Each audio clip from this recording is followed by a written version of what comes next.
Been back to the academia in a while. It hasn't changed much, has it? Well, since we've got some time, want to go to the house of Dana? Paimon wants to do some reading! Ha! So you noticed! Well, you're too late. The Paimon you know and love is no more.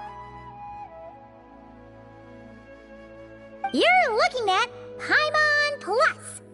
An improved treasure trove of travel know-how.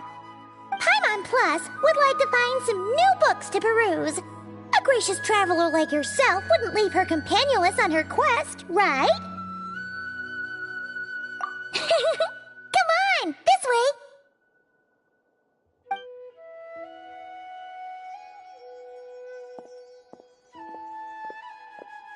Oh hey! It's Kale and Cyrus! Wonder what's going on. Let's go see.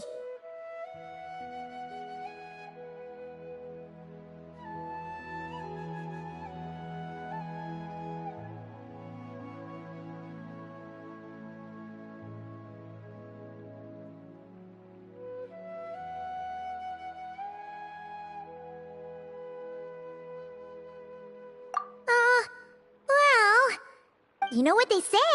Learning is a lifelong quest.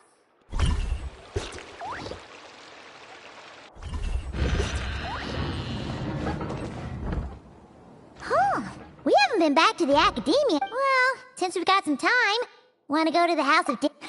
So you know. Well, you're too late. The Paimon you know and love is no. You're looking at Paimon Plus would like to find some new books. Come on.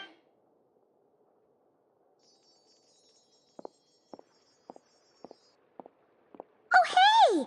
It's Kale and Cyrus. Wonder what's going on. Well, you know what they say? Learning is a lifelong quest. Which means there's always another chance to read a book. But you never know when the next chance to...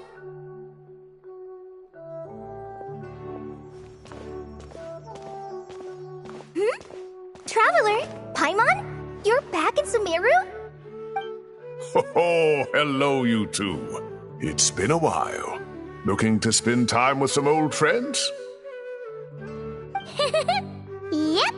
We saw some familiar faces, so we came to say hi. Ho ho! Excuse you, associating me with that woman. And if you're going to remember me that way, you should at least mention my tomato growing skills. So he's mad about the Zaha D part and not the old man part? Well, Paimon's glad to see you in such good spirit. Ah, well, it's quite all right. I'm not the type to take offense at that kind of thing.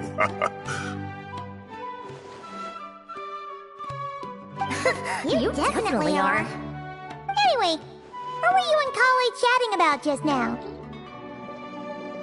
Ah, that. Well, it was quite a spontaneous meeting. I was leaving the sage's office when I spotted Kale in conversation with a Mahamata, and it looked serious.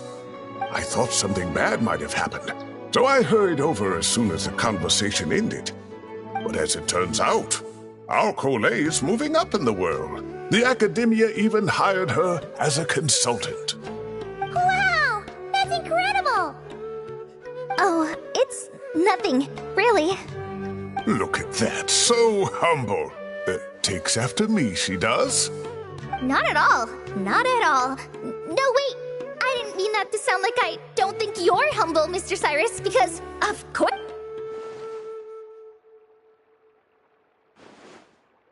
Oh, well, I wouldn't even call myself a consultant. I'm just helping out.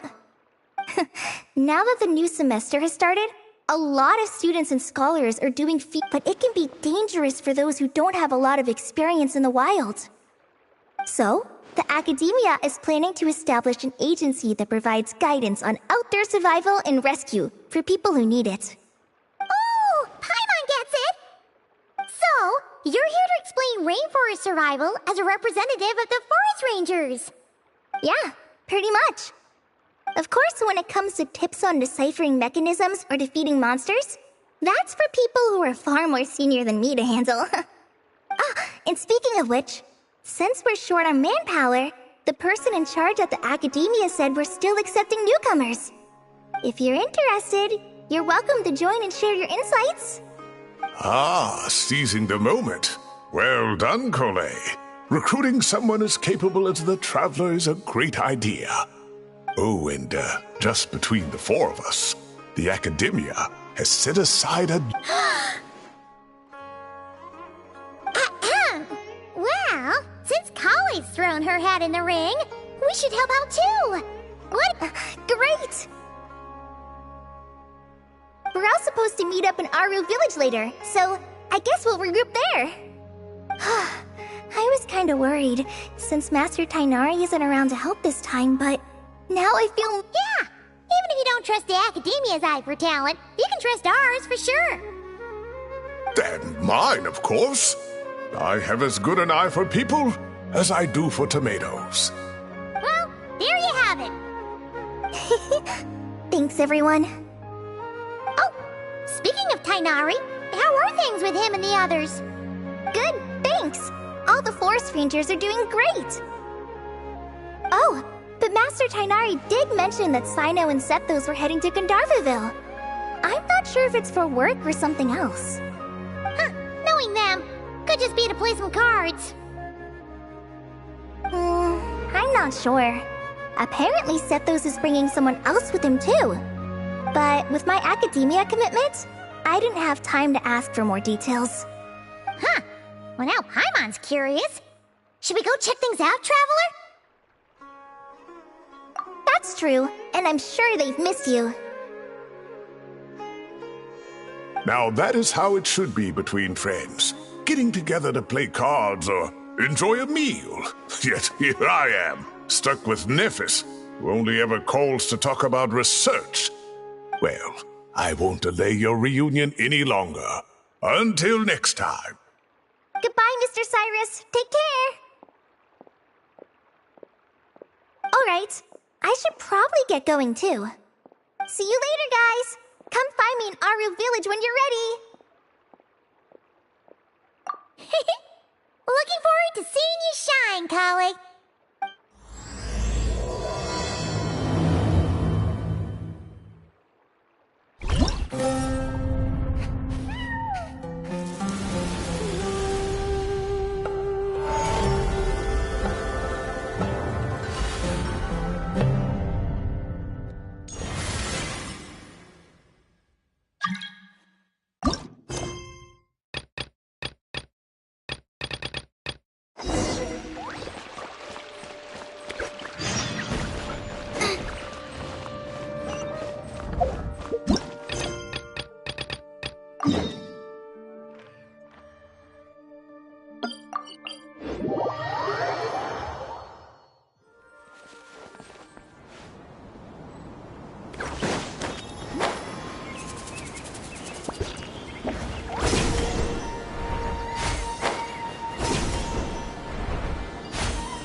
here too! But, oh, she doesn't look too good. Did something happen? Ah, Paimon, Traveler. It's good to see you. I'd welcome you like a proper host, but I'm a bit busy at the moment. Apologies.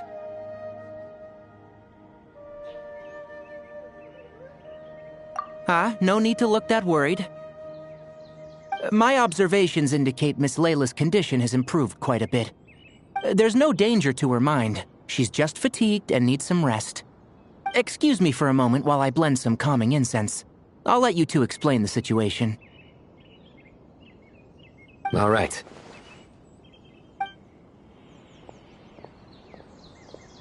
What happened was, Sethos and a few members of the Temple of Silence rescued Layla, who was out in the desert trapped in a state of delirium. She had to be rescued? Oh, that sounds bad. That's all you're gonna say about it, Sino? I mean, we don't want people jumping to conclusions. That's all I can say about it. The person involved is unable to explain what happened to her, so we're limited in what we know. Sorry. My head... still dizzy. The moons... Exactly how many are there?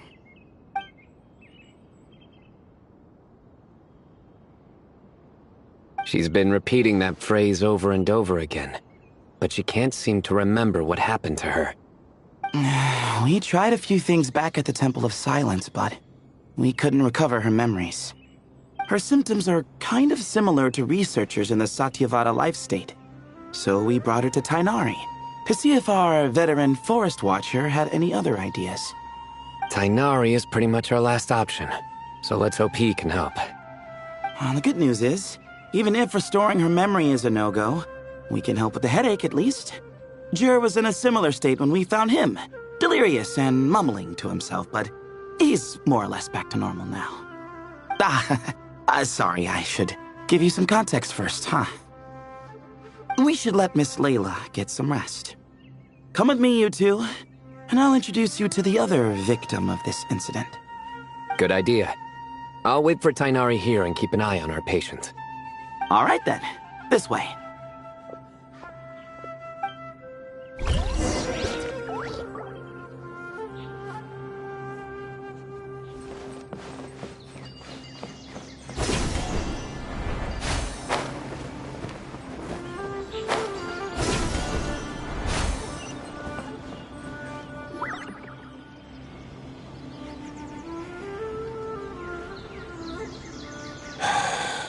Who did the Ajalenok nut offend? I just don't get it. Hey, Jur. Still musing about Aji nuts, huh? Want me to have Sino come over and tell some jokes? Might help distract you. No. No need. I'm done.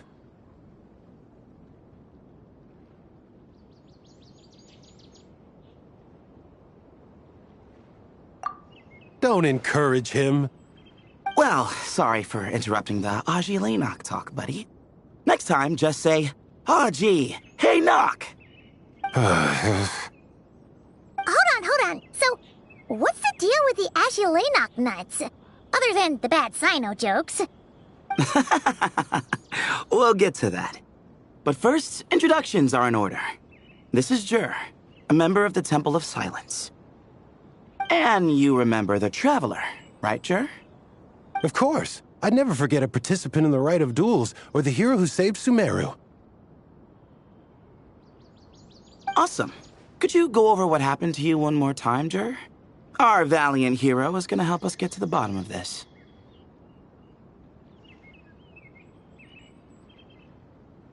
Might as well join since you're here, am I right? Just hear him out. You're gonna want to uncover this mystery once you do. I'd bet on it. Well, I was on an expedition in the desert not too long ago, when I got caught in some quicksand. Later, it became obvious it wasn't normal quicksand because instead of sinking to my death, I fell into an undiscovered ruin.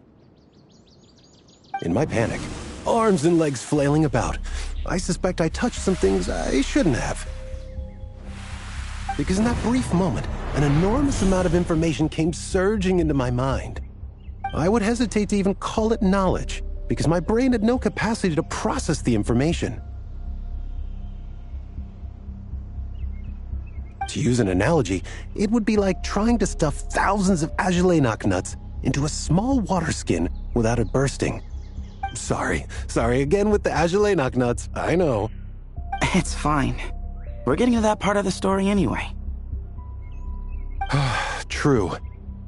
Well, just as I was on the verge of madness, a single phrase broke through the storm of thoughts in my head. It was a man's voice saying, "Don't eat Agelenok nuts." What?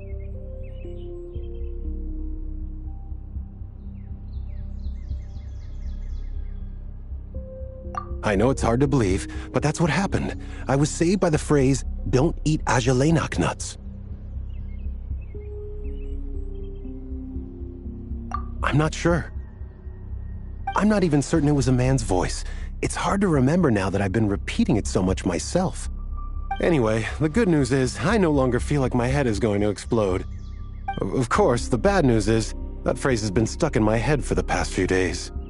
Wow. But doesn't it have the opposite effect? Like, the more you say don't eat it, the more you want to eat it? Yes, that's exactly right. Whoever the voice belongs to, I don't know what his deal is with those nuts. Well, the world's a big place. There's bound to be people who don't like sweet stuff. I suppose. Strangely enough, I'm starting to think the voice belonged not to a man, but a cat. A cat? How? That's the question, isn't it? What would a cat be doing in an abandoned ruin like that? Just as my mind was reaching its breaking point, I could have sworn I heard the sound of a cat guiding me to exit. But when I came to, all I saw was endless desert, and Sethos shaking me in a desperate attempt to wake me up. I'll admit, it was pretty terrifying seeing you like that. Staring off into space and mumbling about Agelenok nuts. You sure don't sound terrified. Sorry. It's not that I don't care. It's just kind of hard for rambling about Agelenok nuts to sound menacing. Now, what Layla was saying, on the other hand, that is much creepier.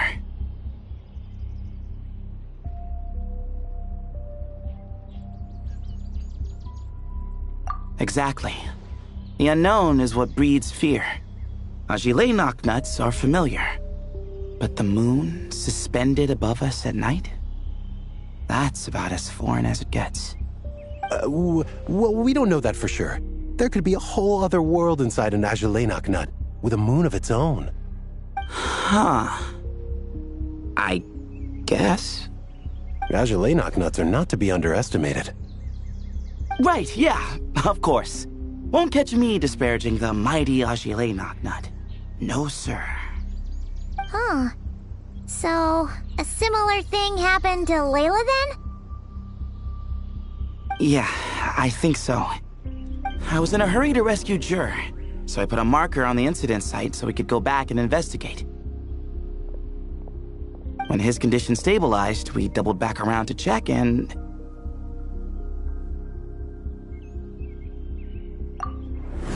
Exactly. Multiple victims with the same symptoms at the same location. It wasn't hard to conclude that something is seriously wrong with that place. So, after we got Layla out of there, I had the Temple of Silence put up a warning sign at the scene and send patrols to watch the area. Speaking of, Sino, Tainari, and I are going to head back there and investigate once Layla is stable. So, as per usual, you're here just in time.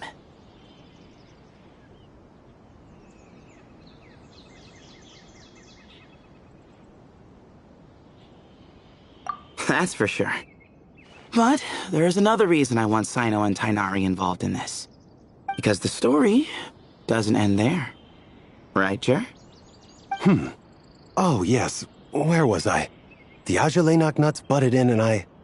Right. Yes. The cat. As I followed the cat noises, the voice said something else. So, there are those from Tule Tula who still endure. I thought that was strange, of course, because, well, was the voice referring to me? Records of my ancestry are rather sparse, so I'm not sure if my bloodline even traces back to that place. That's right. The Temple of Silence's place of origin. And the home of Tainari's people. Plus, Hermanubis, who Sino and I both share a connection to, was one of the city's founders. As the temple's current leader, if something strange happens in the desert, it's my job to get to the bottom of it. But it turns out, a lot of people have a horse in this race, and I'm not leaving any of them out.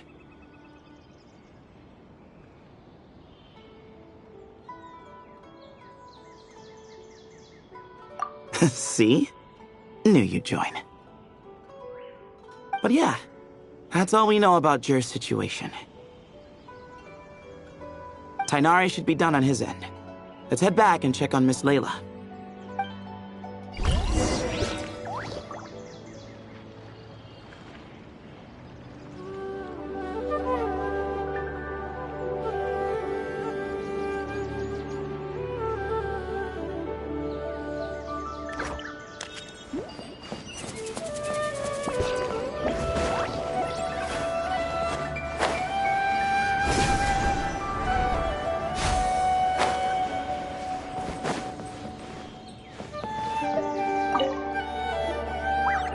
How are you feeling?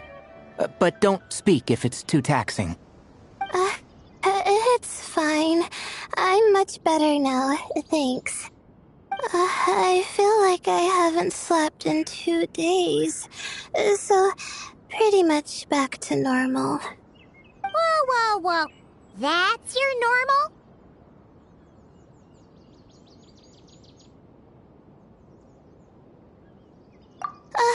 Traveler, Paimon, I thought I heard your voices earlier. Oh, and, I'm sorry. Huh? You don't have to apologize. You didn't do anything wrong. No, I just mean, I think I'm about to disappoint you. My head was kinda muddled earlier, but I still heard your conversation. I know you're trying to figure out what happened to me, and I want to help. But, I really don't remember anything. Does your head still hurt? No, I feel fine. The incense you made helped a lot. I'm still hearing those words in my head, but other than that, I'm okay. It's just, all I remember are those words. Everything else is a total blank. One moment I was heading to the stargazing point I'd calculated, and the next, I was on my back in the sand. The same phrase playing over and over again. How many moons are there in the sky? Sethos, did your friend Jer suffer from memory loss too? Not really. His memories are blurry, but there aren't huge gaps like this. He remembers touching something. Someone talking, a voice mentioning Tuletula, and hearing a cat lead him to the exit. A cat. Did you hear it too? Huh? Now that you mention it, I think so.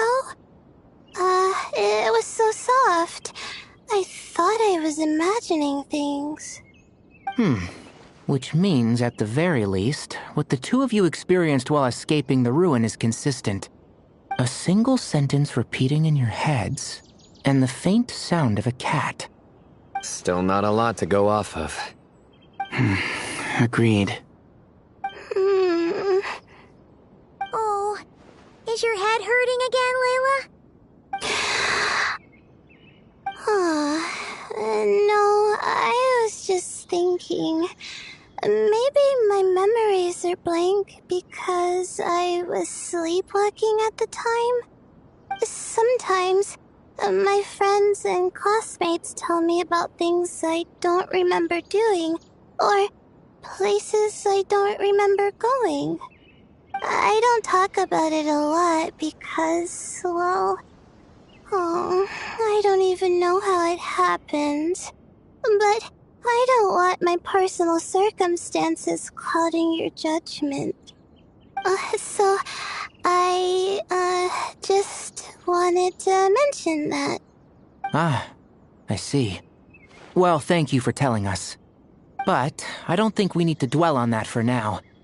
We're gonna check out the site of the incident for ourselves, so that should help us come to our own conclusions.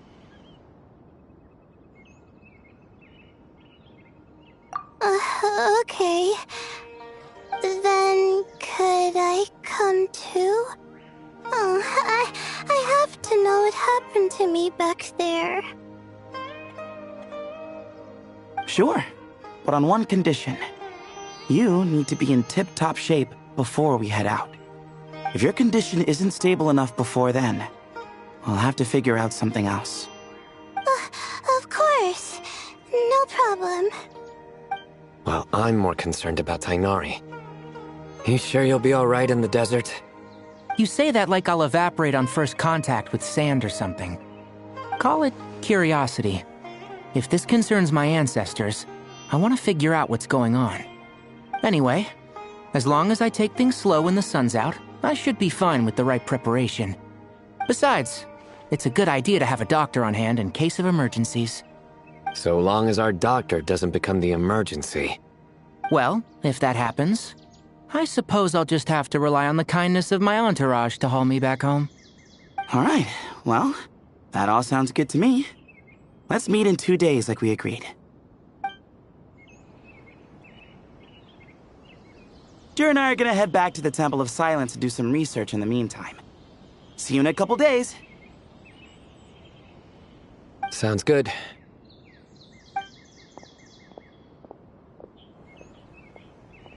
What about you, Layla?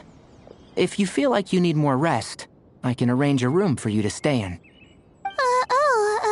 No need. I've asked enough of you as it is. Besides, I feel a lot better. I should make it back to my dorm, no problem. You sure? Don't push it too hard, or you might end up sleepwalking along the way. Don't worry, I'll be fine. I have other things I need to do anyway. Like letting my advisor and classmates know that I'm fine, adjusting my stargazing schedule, things like that. If I don't get it all done, I doubt I'll be able to sit still, let alone stay here and get some rest. I'm not so sure that's...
a much better idea.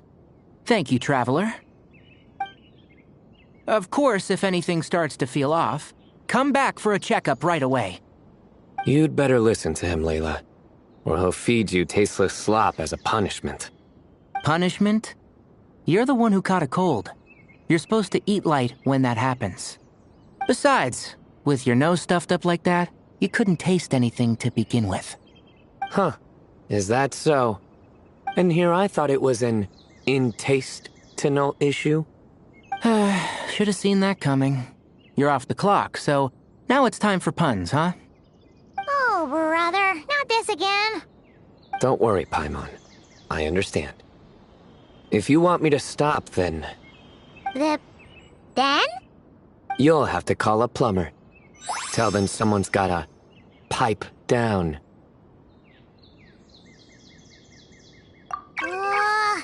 This is getting more insufferable by the second. Put a sock in it already, please.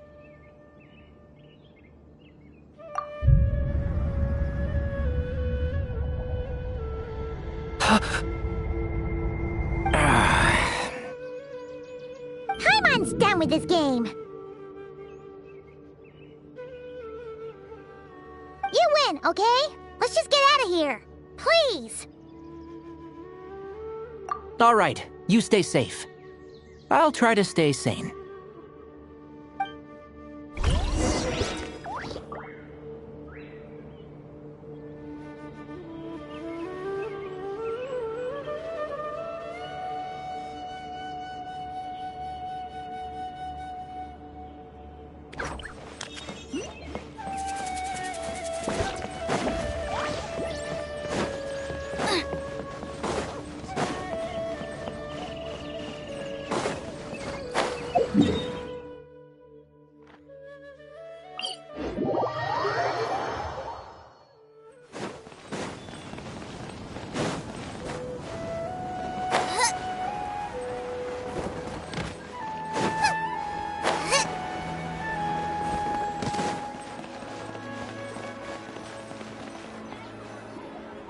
Moons.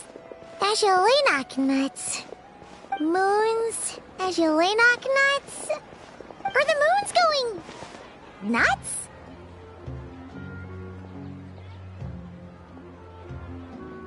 Oh no! Looks like Paimon's caught the brain bug too! She can't stop thinking about those two things! Oh, Paimon's gotta clear her head. But how? Aha! Got it! The cafe over there! Why don't we head over for a quick pick-me-up?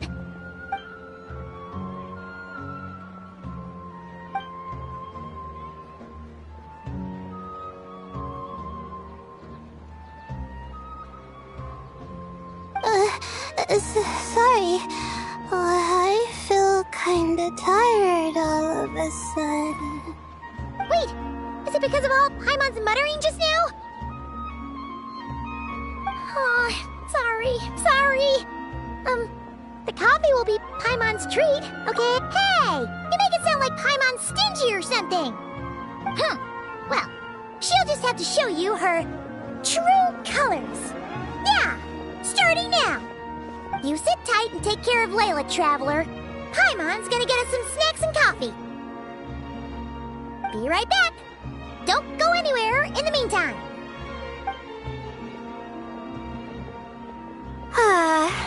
She's pushing herself again as always.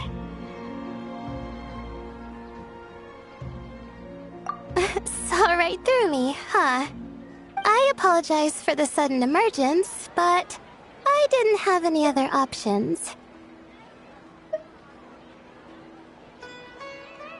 Well, that's true. So, for our sake and your safety, allow me to fill in the gaps in her memory. That's right.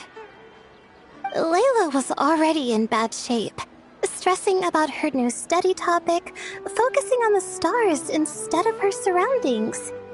By the time she realized the danger she was in, it was too late.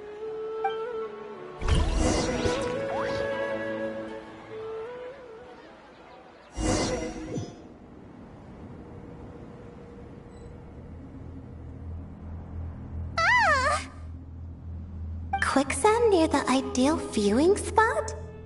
Wasn't expecting that. Looks like Layla's been under a lot of pressure lately. She hasn't been paying attention to her surroundings. But why would quicksand lead to a place like this? Well, all in all, Looks like a common desert ruin. Guess there's nothing to do but try to find a way out. Oh, Layla. What have you gotten yourself into this time?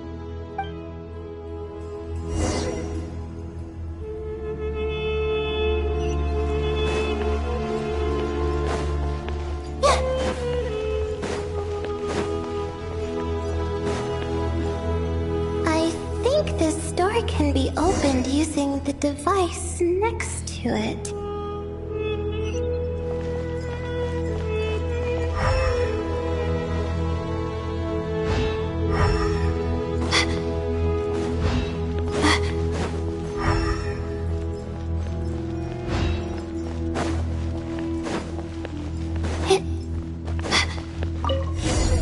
Just like I thought. Ugh, what was that? My head. It hurts. Is Layla waking up? No, that's not it.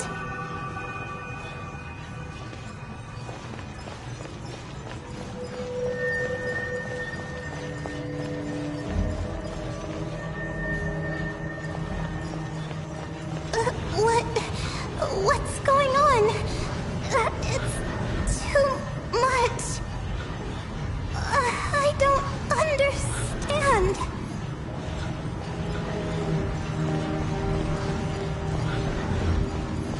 The ground is... Where am I? It's spinning.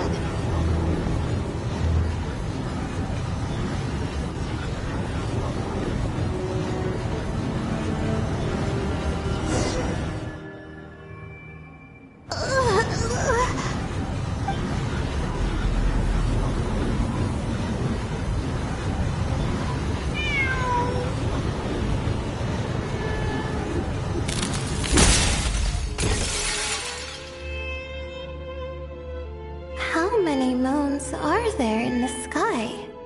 How many moons are there in the sky? Okay, information isn't rushing into my brain anymore. That's good. How many moons are there in the sky? My head hurts, but there are no more dark spots in my vision, and I can see in front of me. Still, how many moons are there in the sky? What's going on? The same thought keeps popping into my head. What does it mean? How many moons are there in the sky? Isn't there just one? A cat? I think there was one earlier, too.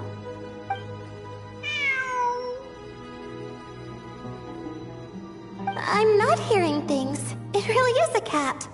But what is it doing here? How many moons are there? No! Stop it!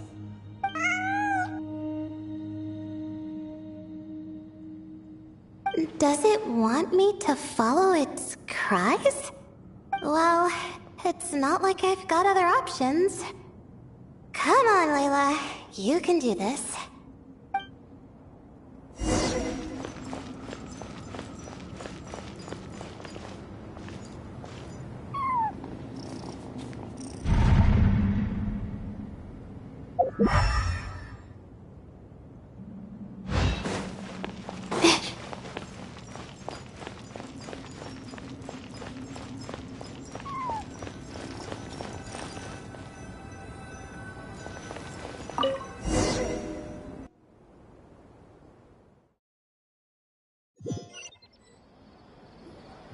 And so, I followed the cat's cries to find my way out. It was quite a kind creature. It didn't even leave until the other me started to wake up. Thinking back, it all started when I touched that device. I've heard fellow students talk about it before. How the desert is full of objects that do strange things. Sometimes it's just a minor inconvenience, but other times devices like that can cause massive trouble. Of course. I forgot how much adventuring experience you have. Still, carrying an umbrella doesn't mean you can't get soaked, so just be careful. And stay away from unknown... No need to thank me. You and Layla are about to head into dangerous territory together. You need to be safe so she can be safe. Well, I think that about sums it up. Ah, and just in time. Your coffee's here. Traveler? A little help over here?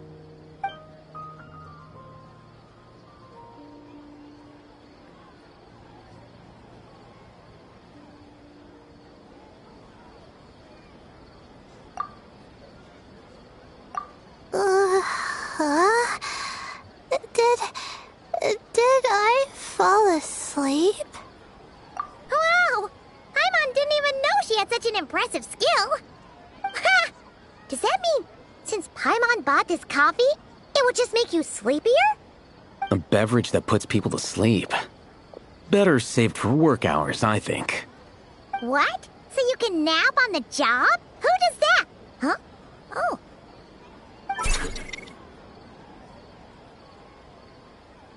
Beep boop. Oops. Oh, hey, Kaveh! Nice to see you! Oh, and you too, Marak!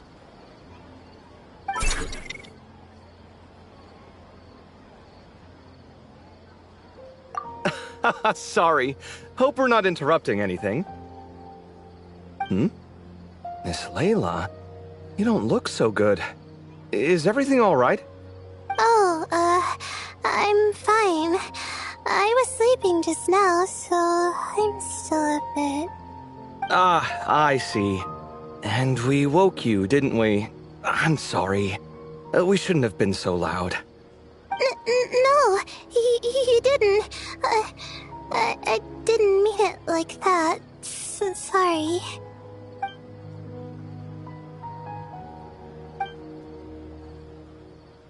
Wait, where are you going? You just got here!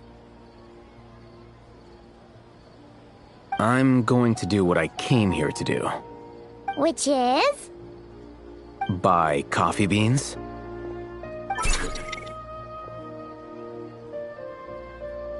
Huh? You're going too? Marak! Fine. Run off with him. See if I care. Well, looks like I get you to myself.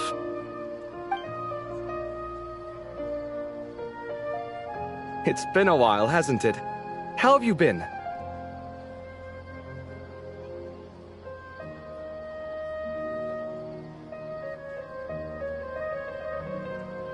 So, a busy life of adventuring for you, and a busy life of academics for Miss Layla, is that right? Oh, is something wrong?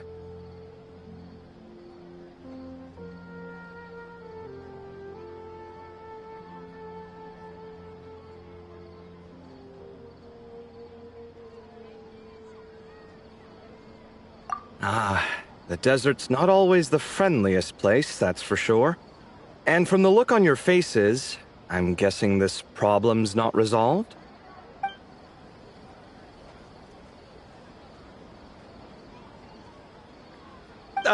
Don't force yourself to talk about it, of course.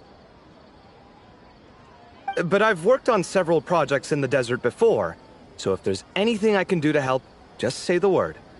No, I don't have anything to hide. It's just... complicated, so explaining might take time.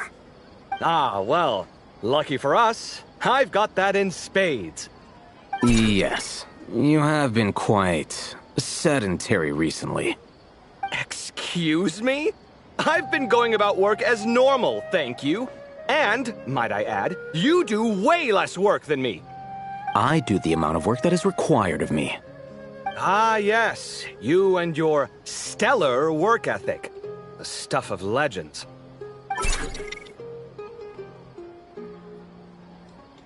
Oh, now look what you've done. I've lost my train of thought. Where were we?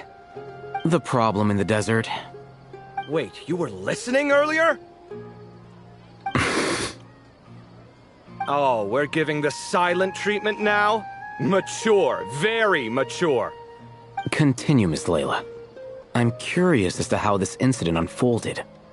What did I tell you? This one doesn't have enough to do. Alright. Well...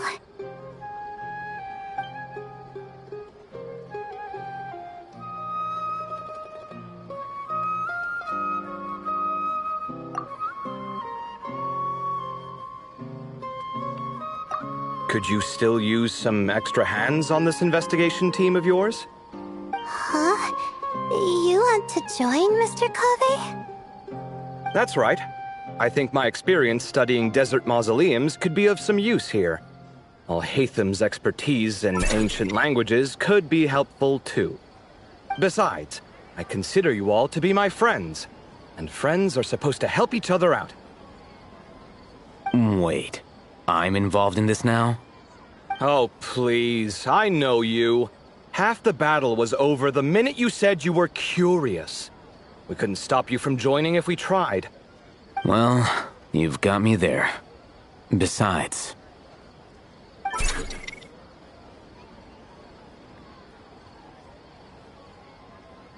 this suitcase of yours has been jumping at the chance to volunteer for a while now. I imagine... You imagine? mechanical life forms might also feel homesick from time to time. Huh.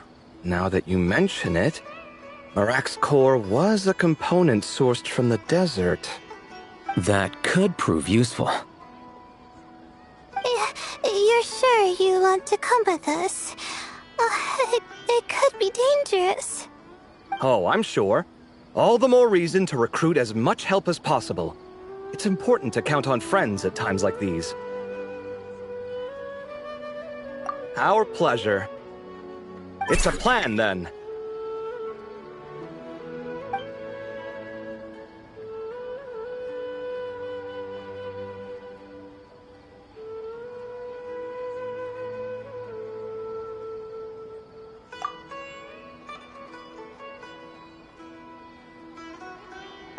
All right, we'll head back to our place to get ready. This one hasn't been on a trip in a while. Chances are, he doesn't even remember how to pack a suitcase. I'm not worried.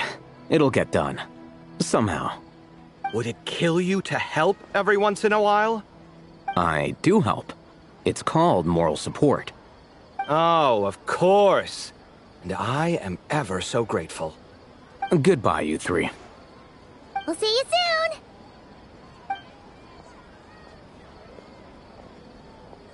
Oh, and Kaveh, your coffee beans!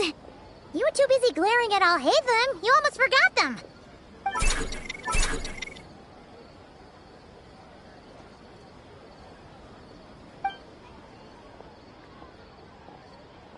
Well, we're pretty close to the academia now.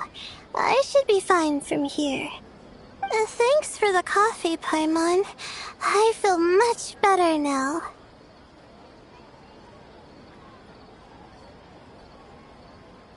Right. I'll follow the doctor's orders.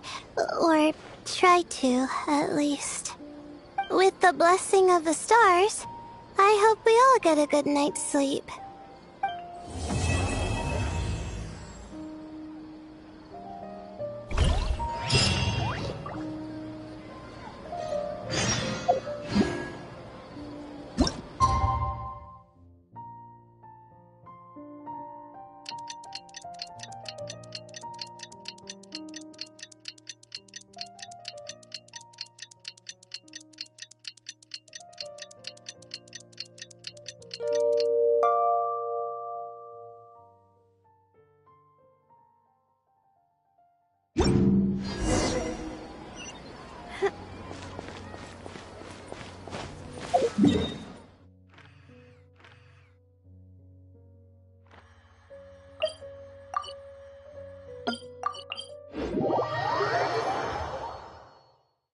Sunglasses are great at keeping the sand out of your eyes so you can see your way.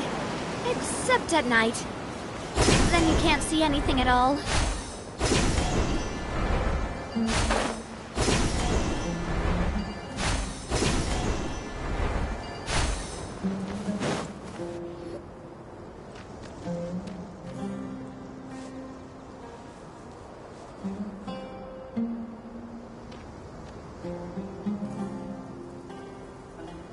at the map, we should be getting close. Speaking of which, the closer we get, the more Paimon's heart feels like it's beating out of her chest. Excitement. Yeah, sure, that's it. Oh look, it's Tainari and the others. Everyone's here bright and early.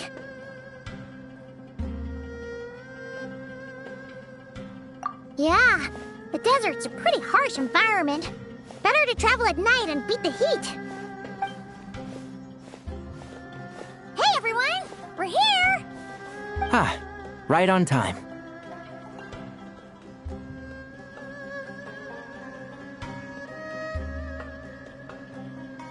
You don't need to worry about me. It's not too hot yet, and I'm properly hydrated. All right, we're just waiting on the 2 people Miss Layla mentioned, and then we'll be set. He's staying behind.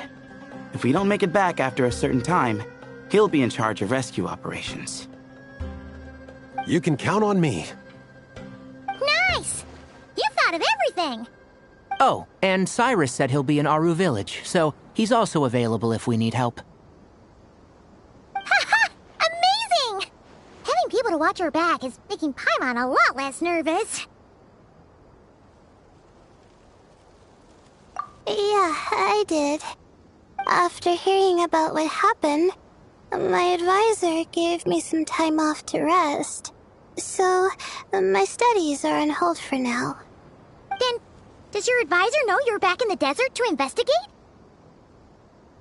Yes, but I was only allowed to come after I mentioned that General Mahamatra would be there too.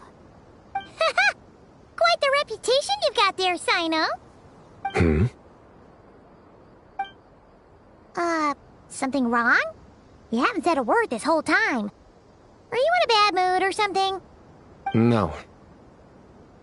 Being skilled with words also means being a good listener. I'm just reflecting on what you're saying. Oh, Hatham! Kaveh! Ha! Over here! Darn it. I was just setting up a brilliant... Yeah. I'm sure you'll find another chance. The important thing is, our scribe and our renowned architect are here at last. High praise. But wait, why am I renowned and not him? He's just as famous as Sino, Dia, or Nilu. That just means your level of fame is even greater. How could a lowly scribe hold a candle to you? Lowly scribe? Please. All those strings you pulled to get those new books from the House of Dana? What do you call that? Borrowing. Anyone with an employee ID can do it. Uh-huh, yeah. The House of Dana bends over backwards for just anyone, does it? Send a report to Lesser Lord Kusanali then. Let her know someone at the Academia is abusing their position. Hey! I never said abusing! Impressive verbal sparring, as always.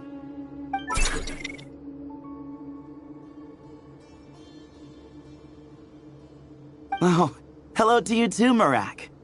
Well, looks like your assistant is raring to go, Kaveh.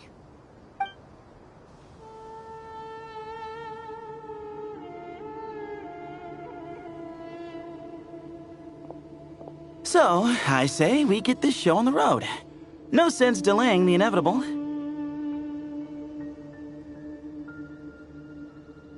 No need. We're in this together, remember?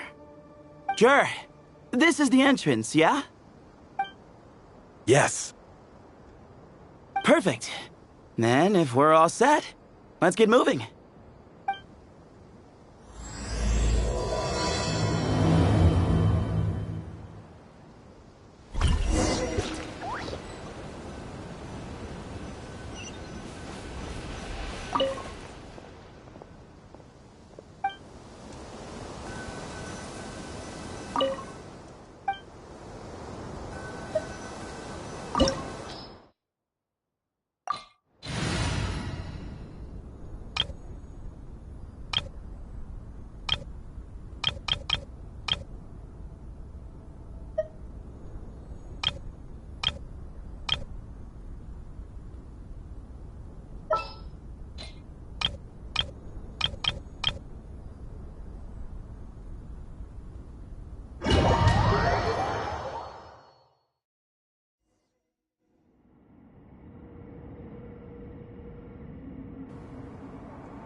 If this was quicksand, we would have struggled to breathe. No. I think this was regular sand, and we didn't sink into it. We fell through it. Into this place. Agreed.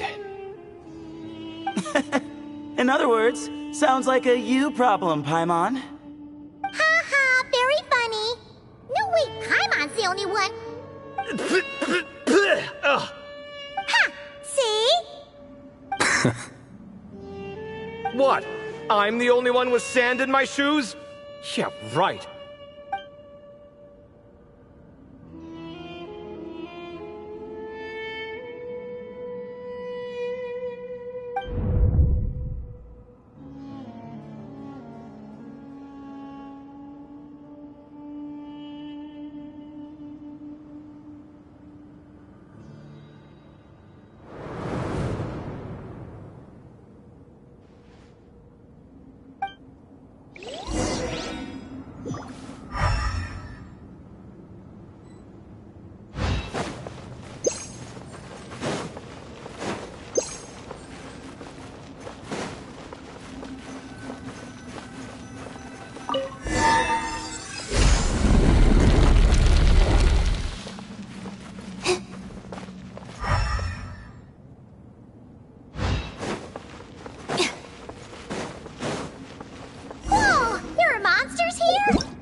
Probably means he didn't run into any.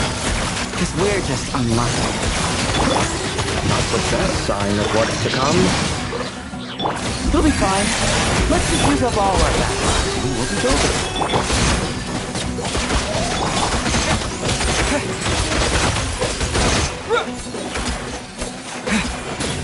Scatter! Stand with me!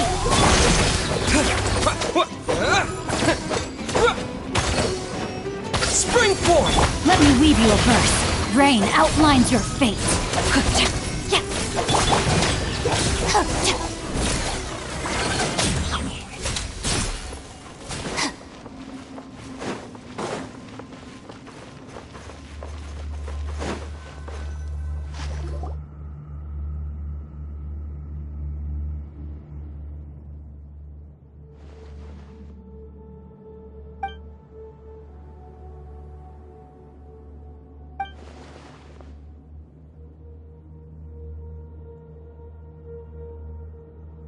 Well, that goes without saying.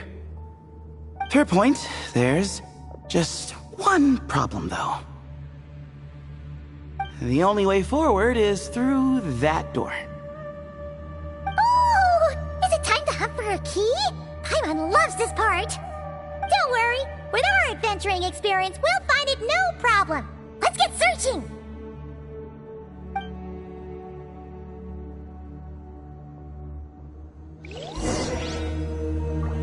Marak, wait!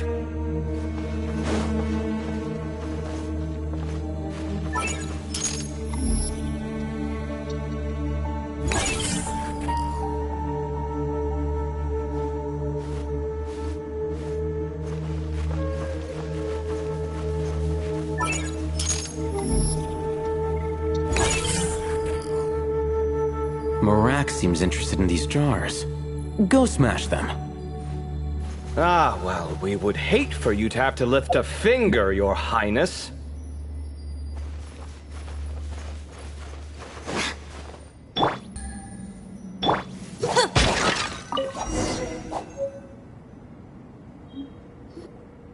Marak, this isn't really your old home, is it?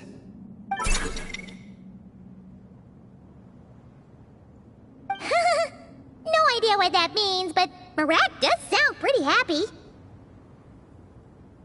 So, mechanical life forms do have the capacity to miss home.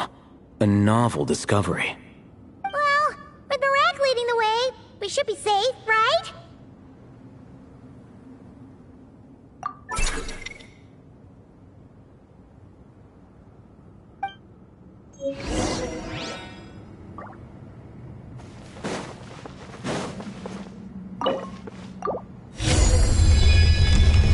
Good thing you decided to join, Kaveh.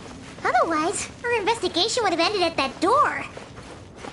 It was nothing that I did. You should thank Marak instead.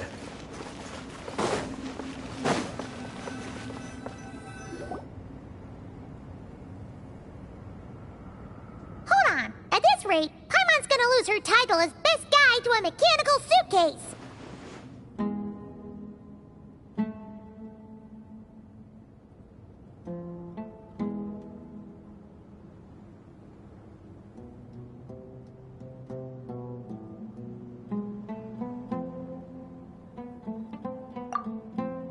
Aw, thanks. Hey, wait.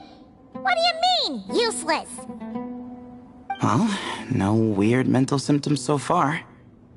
I'll take that as a win. That said...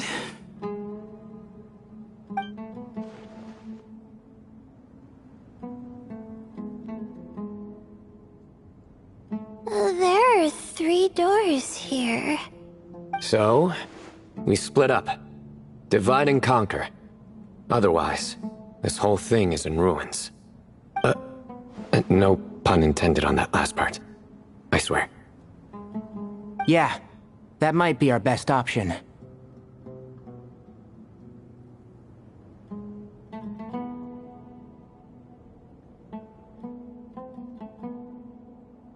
Good idea. And the minute things go south, we go back the way we came. Ooh, this is getting exciting! So, who's teaming up with who? Paimon calls dibs on the Traveler!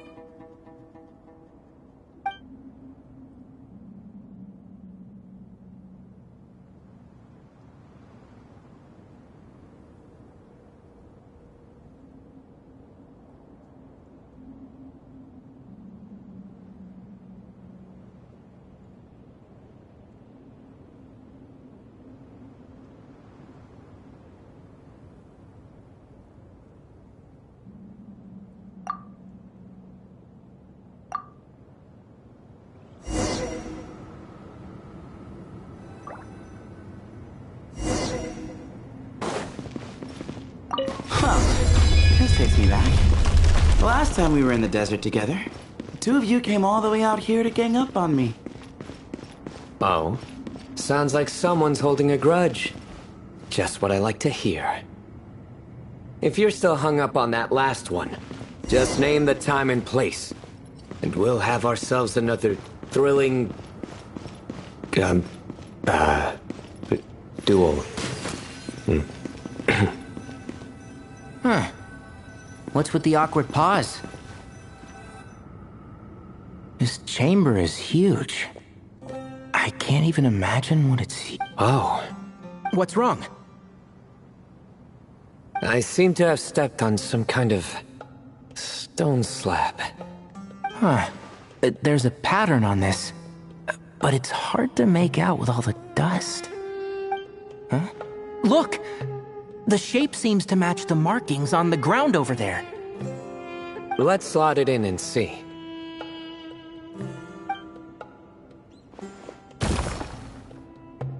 And we have a match. Looks like we need to find the other 3 broken slabs. Let's search the area, but be careful where you step.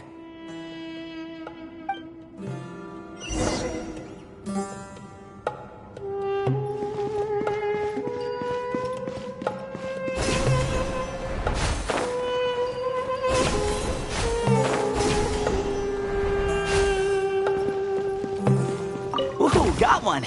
Ouch, but watch out. The edges are kind of sharp.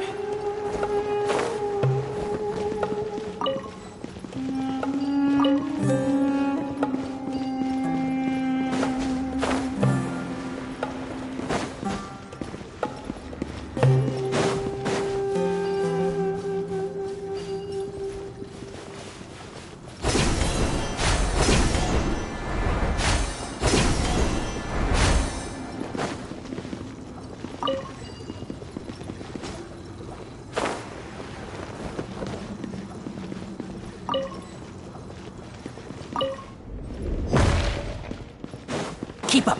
Can't... Through me, justice is served. Your penance is due.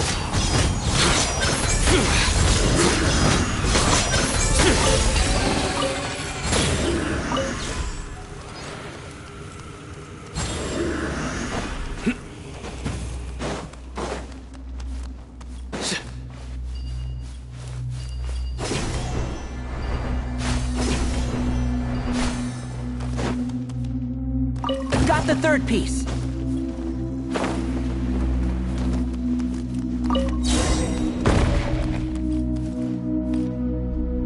We just need one more. Huh. Look, a cat. Could it be the same one Jer mentioned? I don't think we need to worry about startling him. He doesn't seem afraid of people. Yeah. If anything, it seems like he wants us to follow.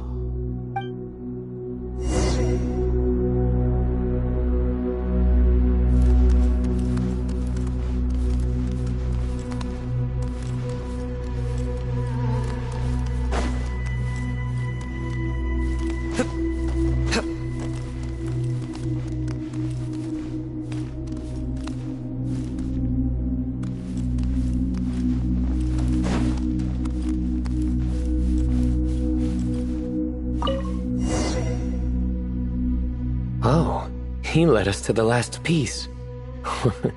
Who's a good kitty? I never thought I'd hear you say something like that. You've clearly never heard how the professor talks to his tomatoes, then.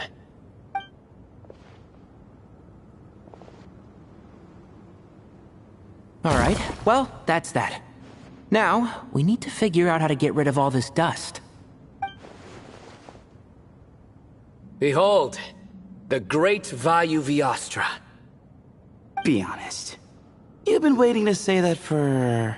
how long now? Just activate the mechanism.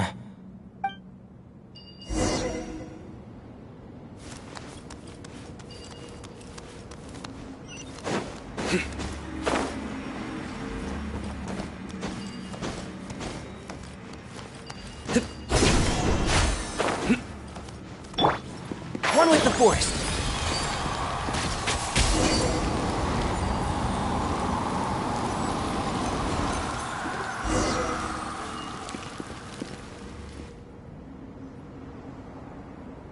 Huh. It worked.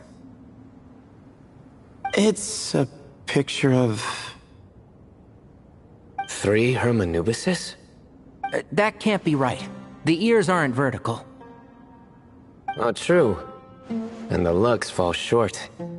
My hat is much better looking.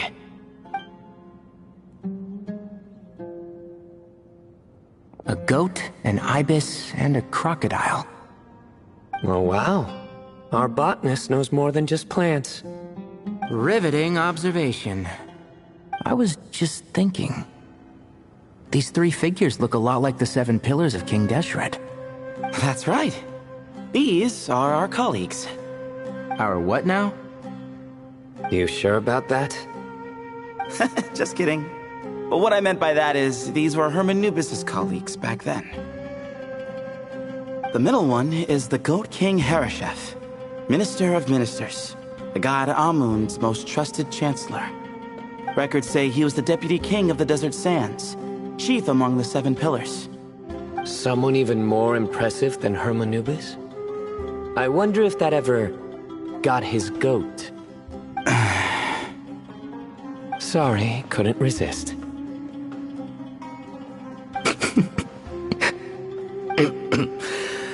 Okay, that was a good one. Wait, really? I've got so much more where that came from. Where were we? This is Sobek, the Crocodile King, captain of captains. As the name suggests, he was a valiant commander and had dominion over all weapons of war. And finally, this is the Ibis King Thoth, scribe of scribes. Your memory's pretty impressive. I bet you're almost as good as me at memorizing cards. A scribe? Did he manage archives then? Like Alhaitham? Wait, that's all Alhaitham does? I never knew being an academia scribe was such a cushy job. Well, that's how his friend put it, anyway. But it does seem like he has a lot of free time. Well, I don't know much about the academia, but I'm sure the Ibis King had more responsibilities than that. The temple's records say he represented the wisest aspects of King Deshret. inventing the desert script and arcane arts at his king's command. He must have been quite the impressive man then. Or creature, depending on how you look at it. Still, why are these three the only ones represented here? What about the other pillars of King Deshret? Maybe because the three of them were extra close? Huh. Kinda like us. Oh yeah! Maybe we should have someone inscribe us on a commemorative stone slab too. Or, we could just take a picture. It would serve the same purpose. Anyway, no more distractions. Huh. Doesn't it look like there's writing carved into the corner? Huh. There is. And it's in the ancient desert script too. Looks like the Ibis King left you some homework. Give me a sec. I'll try and translate it. The ministers are unvirtuous. The scribes unwise.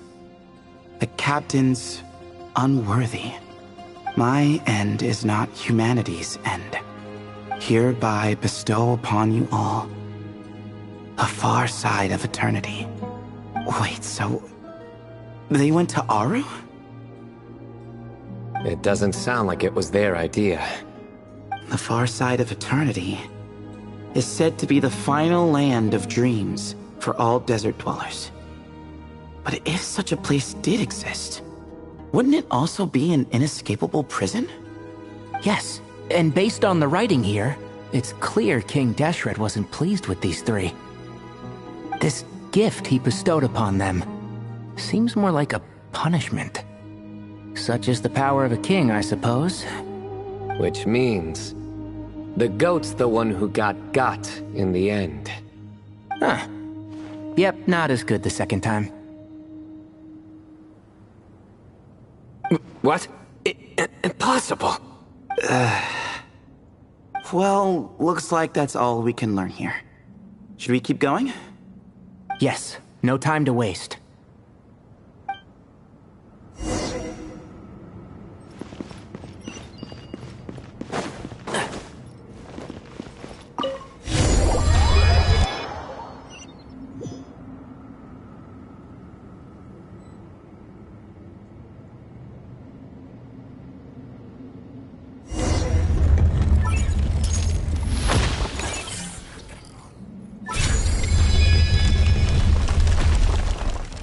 Jeez, who knew a suitcase could be so fast?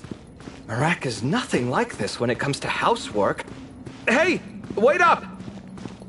A scout's job is to take the lead. Just let Marak figure it out. Easy for you to say. I'll be the one doing the repairs if something happens. Why don't you go scout ahead then? When I think of a comeback, I'll let you know. No rush.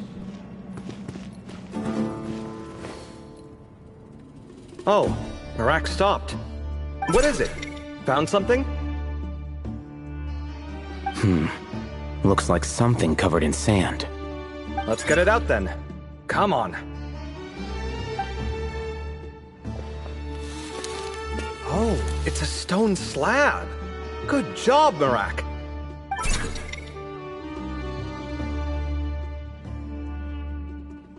Let's take a look. Huh. Looks like this part of the picture goes over there?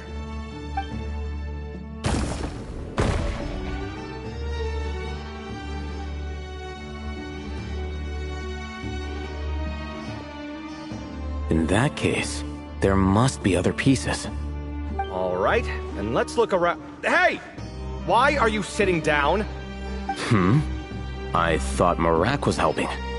Oh, so you do know what that word means. Great. Are we supposed to just sit back while Marak does all the work? No, I doubt you could do that. Exactly. But I can.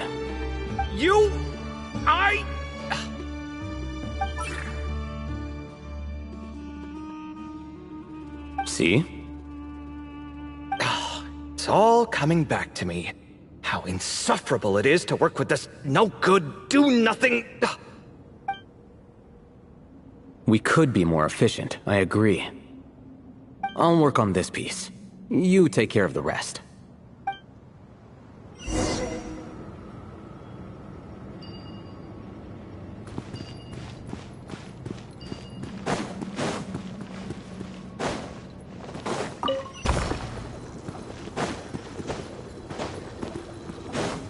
Found one!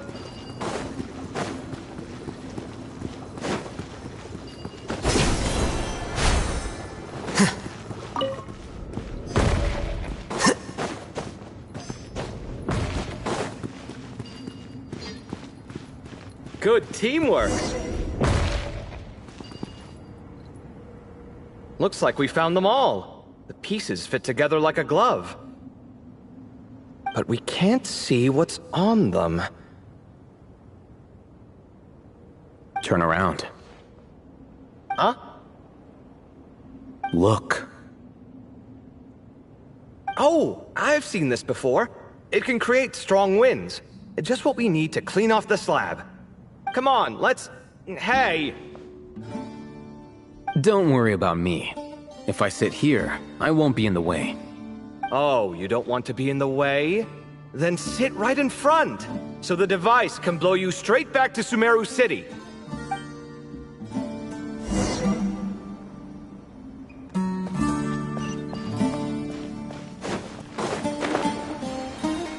Watch and learn! Ha!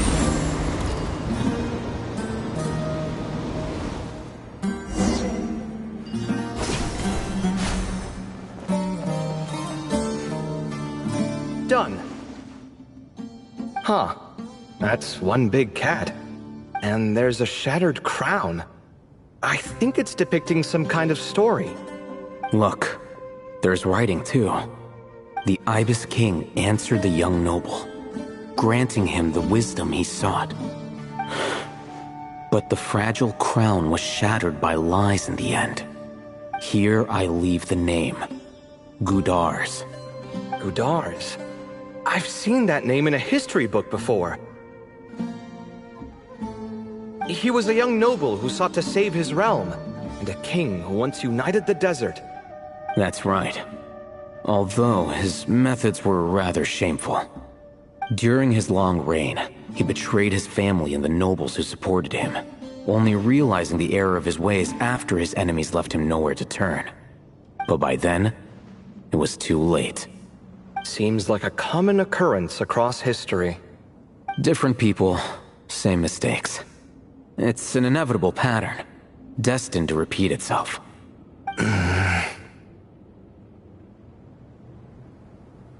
The writing mentions the Ibis King, but a cat is depicted here.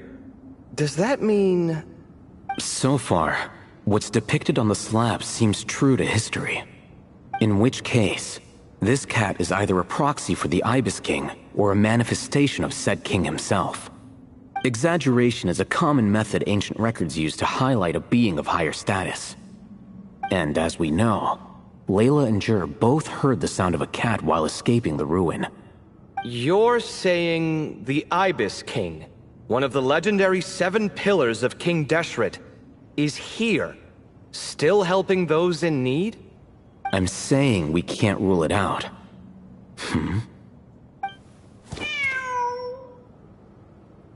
Wait, there it is! The cat!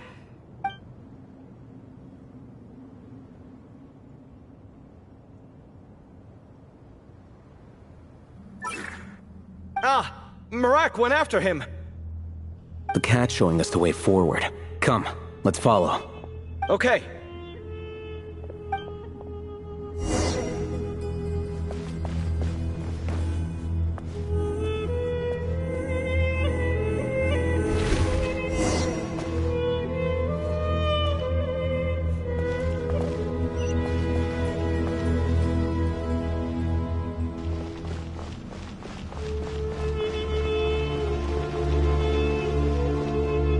Huh.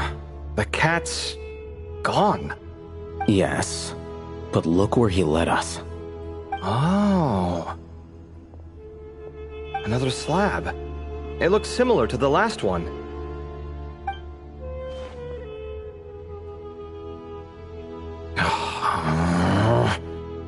Oh, by all means, take your sweet time. Wouldn't want you to overexert yourself.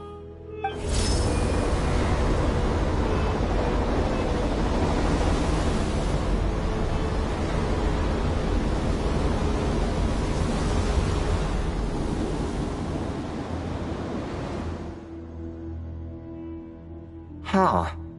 The scene depicted here seems to be a different tale. The Ibis King answered the Jinn-blooded dancing girl, granting her the wisdom she sought. But enemies plotted to kill her close kin. Snake venom was her self-chosen end. Here I leave the name. Makaira.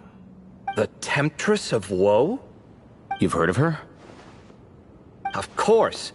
I don't just sit around doodling all day. She's mentioned in tons of papers about the desert. As I recall, she was given as a gift to the tyrant king of Gurabad, and later seized the opportunity to kill him.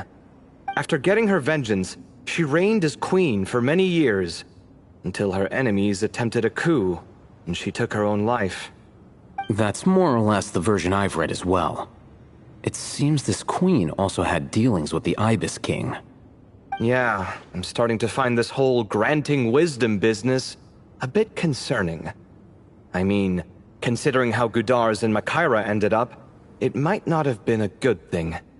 But, at the same time, if the cat guiding us is linked to the Ibis King, then he doesn't seem like a villain either.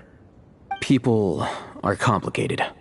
And the same is true of the servants of the gods, no matter their wisdom or power. Let's reserve judgment for now, and keep moving.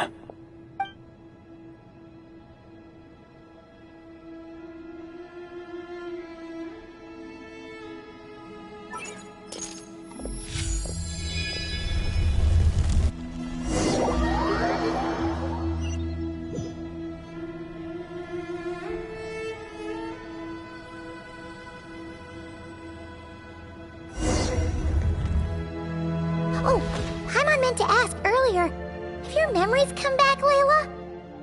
No, sorry. To be honest, nothing about this experience feels familiar. Besides, my focus is the stars, so I don't spend a lot of time exploring ancient ruins. Guess that makes us the senior researchers in this scenario. Stick close, alright, Layla? Okay.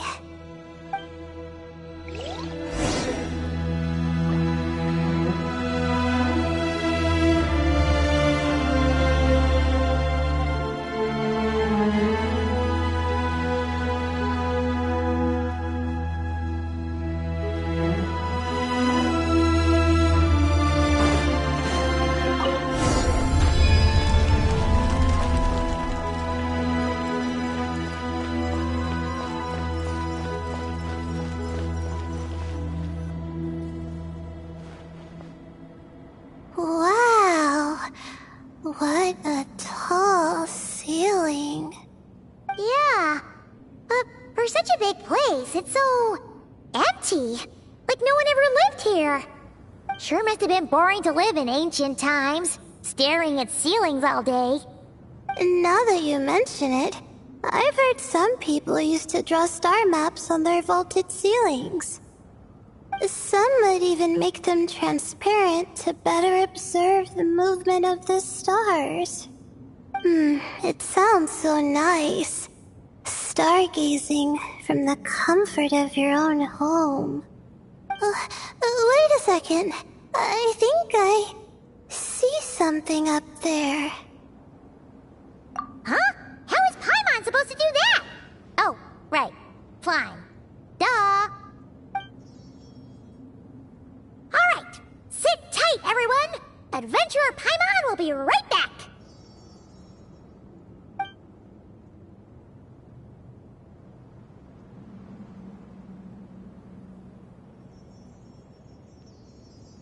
Okay, so, there's nothing super special up there. Just a couple of shelves, tables, jars, and scrolls. And a whole bunch of dust, dirt, and sand. You really want to search through all that stuff?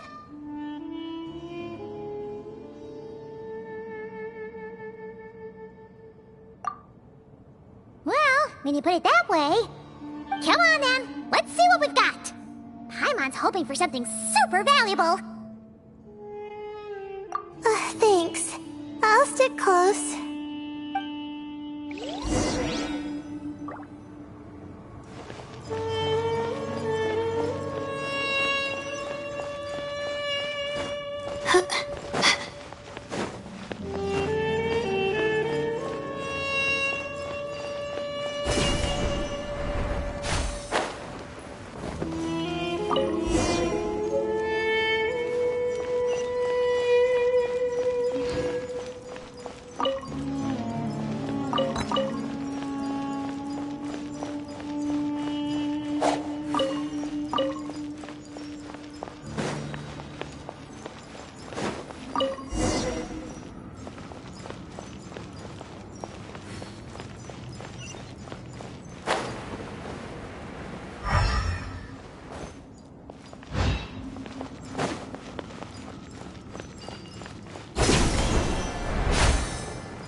I think that's everything. Most of the documents are in the ancient desert script, except these ones. These seem old as well, but the handwriting makes them stand out.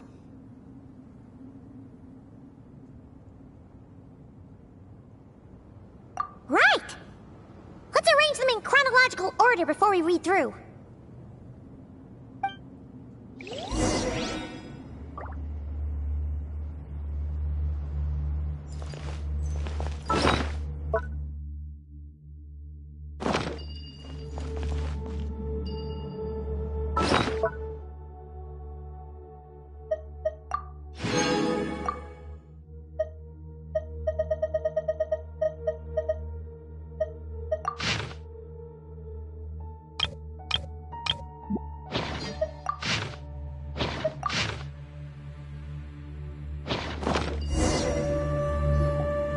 Okay, now let's take a look.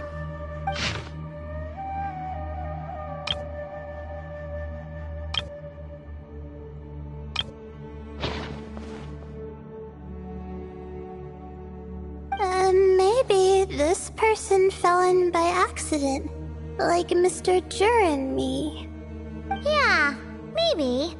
But they don't sound super worried about their situation. So, either this person's an ace adventurer, like the Traveler, or some kind of super optimist. An optimist, huh? Oh, I wish I could be that sort of person. That's right! You're detailed and passionate. Great qualities for an adventuring buddy. This optimist seems super obsessed with exploring every corner of this place. That could have gotten them in big trouble for all we know. Well, I appreciate the compliment.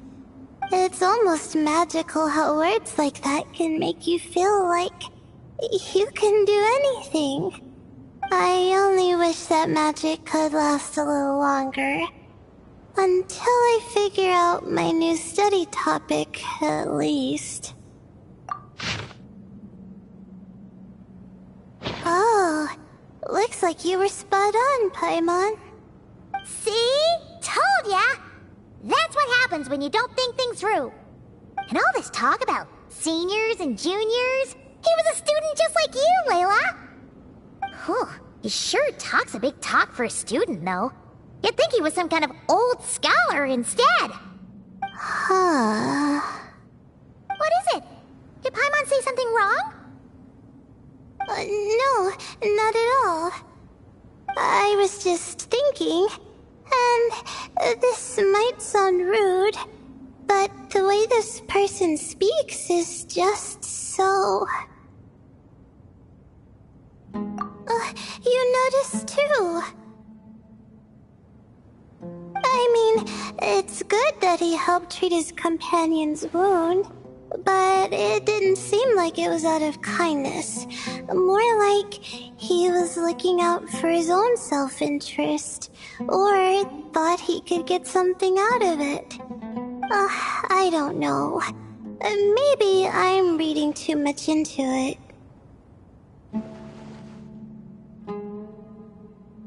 Yeah. If you're both in this dangerous situation together, wouldn't you mention them at least once? If it were Paimon, she would write down the name of every single person she was with. No one would be able to get away. Actually, I find Paimon's approach quite sensible. It makes sense from a safety perspective, too. That way, if anyone came to the rescue, the notes would be able to tell them everything they needed to know. Whoa! That's genius-level thinking! Well, I learned that from Madame Farzan, actually. I'm not speaking from personal experience or anything. Oh, no! I'm just a student. It's fine! You taught us something, so you're our teacher. Simple as that. Anyway, from the looks of things, the student who left these notes behind was pretty weird. Let's keep reading.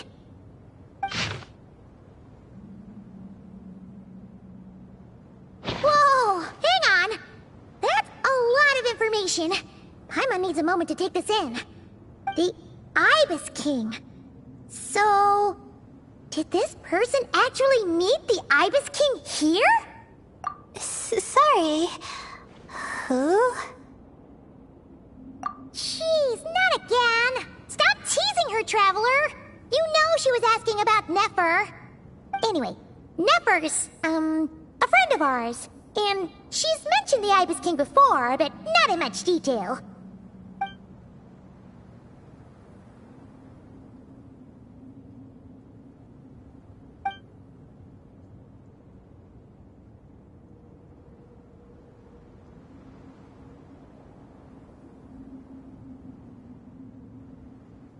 Oh, I see.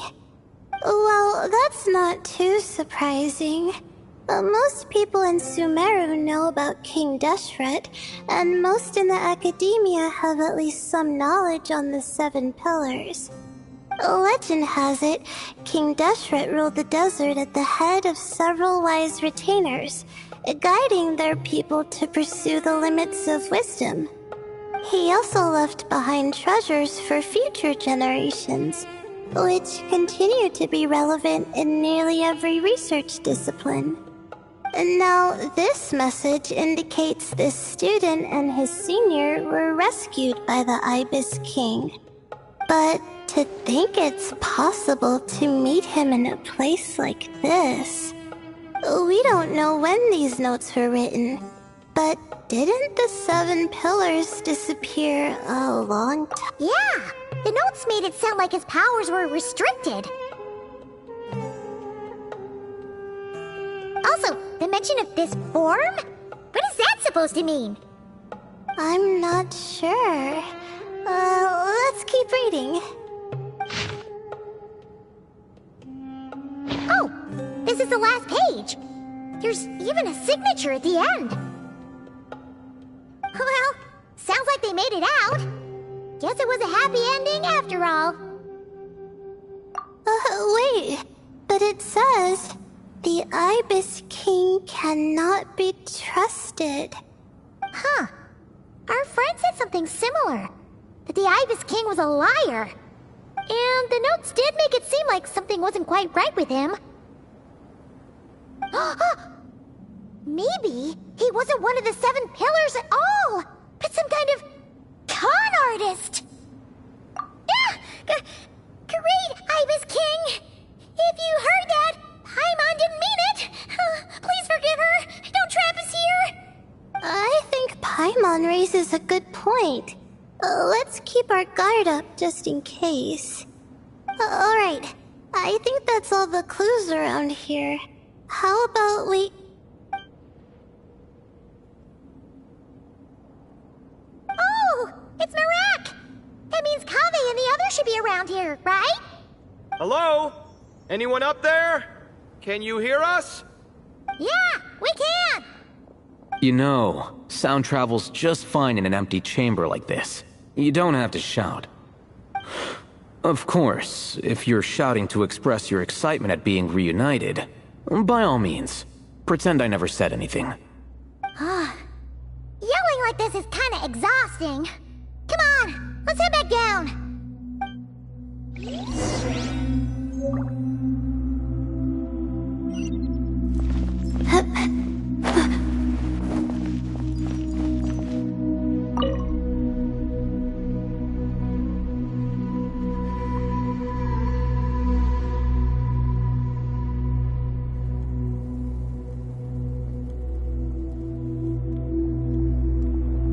Wow, we all ended up in the same place, huh?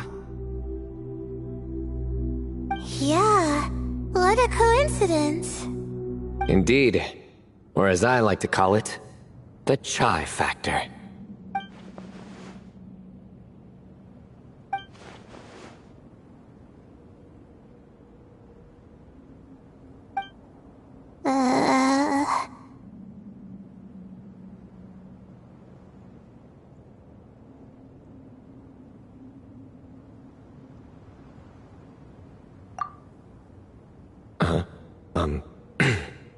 No reply?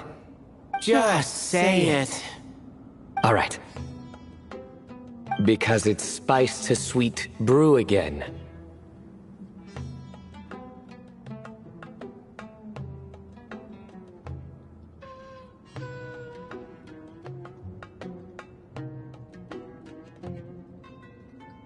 Oh, hey, that's a new version. Wait, what? You've never heard that one?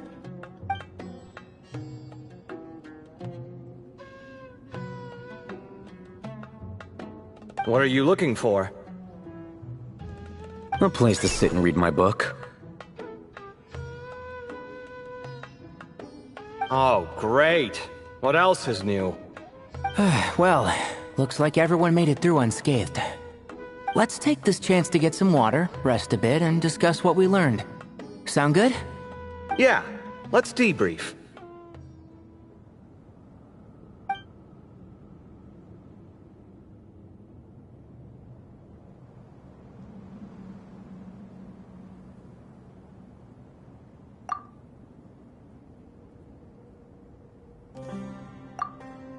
Okay, so we all learned a lot, but it feels like we ended up with even more questions.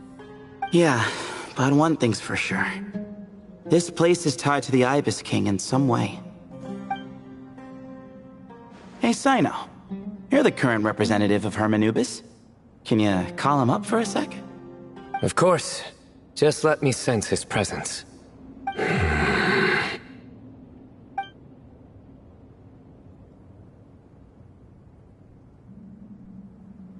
Just kidding. I can't sense him at all.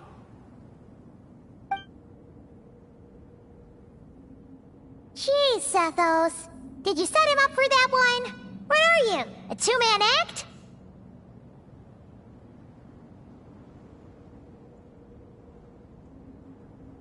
Sorry, Hermanubis isn't like the Ibis King. He can possess me, but I can't talk to him whenever I want. Oh, truly? Does that mean he's gone? I would have liked to reminisce about old times with him. Ah, the cat! It speaks! Of course it speaks. In fact, it is not an it at all. You do me a great offense. My apologies. Esteemed cats, sir?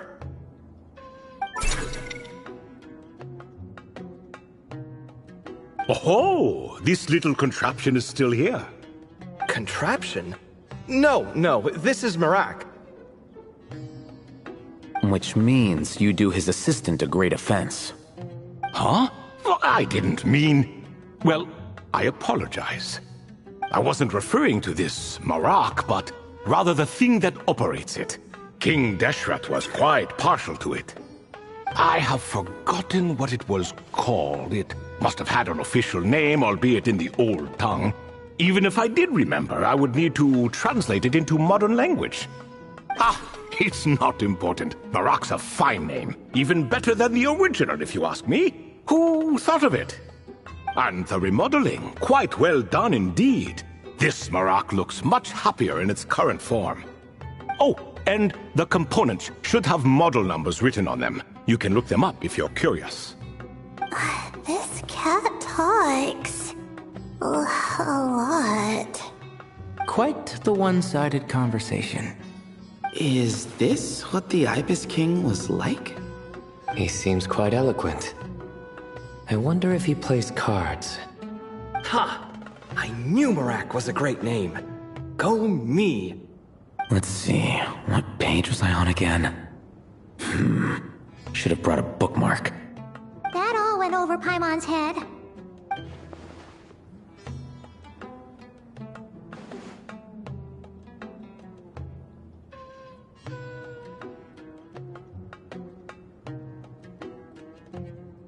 Hello indeed. For you to know my name. Yes, I was not mistaken. You are special among your companions. But you are all guests. It is only proper to invite you in. Come then, this way.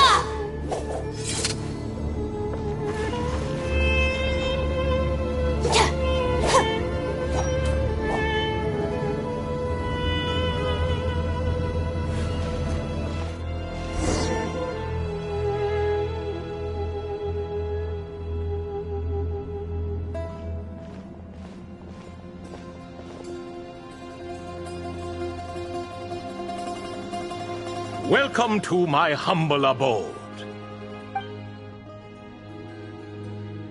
Oh, your house sure is spacious, Lord Ibis King. I fear it's not quite what it used to be. In fact, it has long ceased to be my home at all. It belongs to the descendants of the cats I once raised. Such adorable creatures, aren't they? Take the one I'm borrowing here, for instance. A chubby fellow with such lovely fur. Anyway, tradition dictates that a special guest such as yourself be presented with a gift. Alas, it's a first-come, first-served basis, you see. I fear with the passage of time, none are left. What? So the treasure's gone already? Treasure, you say? Not an inaccurate description. Yes, and no. I have the power to grant gifts inaccessible to the masses. The only requirement is answering a question. Not a bad deal, yes? Of course, my questions were given unto me by King Deshret, who in turn received them from the Mistress of Flowers. There are 3, and no more. What causes our rise and fall? What obliterates love and hate? What determines truth and falsehood? The more he talks, the less Paimon understands. I see. That must mean Gudars and Makaira managed to answer 2 of the 3. Another who understands. Oh, so that's the event those 2 slabs are depicting. Ah, priests and their records. A singular obsession, and quite boring, too. After being imprisoned within Aru, I could, on occasion, take the form of a cat to converse with those around me. But I despised speaking to them. No conversational skills whatsoever. Now, humans like you who stumble in here from time to time, you are much more interesting. Hold on! We're getting off topic again. The 3 questions you just mentioned? What are they for, exactly? Ah, that is a story that begins with King Deshret. And we're in for another long one. Nostalgia for the past is common to us all, is it not? And our king, he was such a proud, solemn man in those days. He watched us speak of the present and the future, of the wisdom we possessed or were about to obtain. We were his proud retainers, confident in our belief that, so long as each one of us used our abilities to the fullest, progress was inevitable. Yet, King Deshret's ambition was not destined to be allowed in a closed-off world such as this. So nothing went as planned. In fact, from the beginning, there were signs an outcome of this nature was inevitable. Because although there were 7 pillars, one was forever absent. Al-Ahmar would insist the Dendro Dragon Sovereign was one of us, but the dragon herself rejected that idea. Huh. Like a card you can never seem to draw from your deck. More like a card that was never in the deck to begin with. Alas, that's just who Al-Ahmar was. There was nothing we could do about that. And I always preferred chess to cards. In the end, life grew unbearable for our king. But, of course, those who remain must continue to live on. But subjects like us were less fortunate. After all, the fate of a retainer is decided by the king, including the chance to walk away. So it was then that King Deshret had Kroko, Goti, and I locked up within Aru, where we remain to this day. Kroko. Goti? Ah, of course. You're more familiar with their full names. Sobek, the Crocodile King, and Hereshef, the Goat King. And let me tell you, when it comes to chess, Hereshef was a habitual backseat strategist, always spewing nonsense from the sidelines. Well, Sobek was all too quick to take his terrible advice, to the point where I was the one who got accused of cheating. Chess is an exercise in patience, and that man couldn't sit still to save his life. He could never excel at that game. In fact, neither of them were good at chess. Even so, we played together often, and since I was always the winner, we got along quite well. What are you laughing at? Were we not good friends? No one's laughing. Paimon would never. No, not you. It's Goti. He's laughing for no reason again. Can you not hear him? Ah, right. Of course you can't. The two of them are inside Aru, as am I, so only I can hear them. What is even going on here? Has he, started to lose it after being trapped for so long? That does happen to prisoners serving life sentences. Speaking of which, how's Azar doing these days? I doubt he's doing much of anything. Just what I wanted to hear. What is the meaning of this? You doubt my words? I have half a mind to not talk at all. Oh, no. They're not questioning you, Lord Ibis King, just discussing other things. Please, continue. In that case, where were we? Getting to the part about the 3 questions. Hopefully. Ah yes, we're almost there. Before I entered Aru, King Deshret said I could be released from my eternal seal if I chose humans who could provide the correct answers to those 3 questions. The first person who caught my eye was Gudars. I asked him, what causes our rise and fall? He answered, conspiracy and betrayal, for it renders the righteous and wise unable to succeed, and thus nations fall. I found his answer quite interesting, so I bestowed upon him the power to deceive. The second human I chose was Makaira. I asked her, what obliterates love and hate? She said unto me, I have nothing left to lose. Vengeance alone can quench both love and hate. I found this to be another fascinating response, so I granted her the power to be loved. But both of them ended up... Now then, young one, riddle me this. Did their answers point to this fate, or was it the power I bestowed upon them that determined their end? I'm just an observer who doesn't understand their circumstances, so I can't answer. A clever reply. I do not wish to comment either. It is all in the past at this point. My only wish was for their answers to be acknowledged by King Deshret's rules, and bring me one step closer to freedom. As for the final person, her fate remains to be seen, so I will not reveal her name.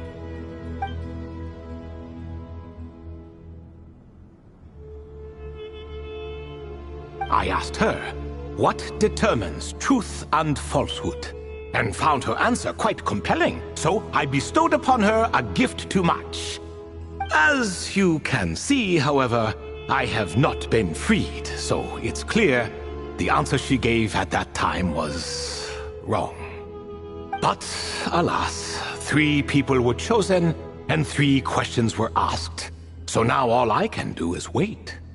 Wait until her wisdom is in line with the rules set forth by my king. Until she has found the true answer to that question. No wonder there was no third stone slab then.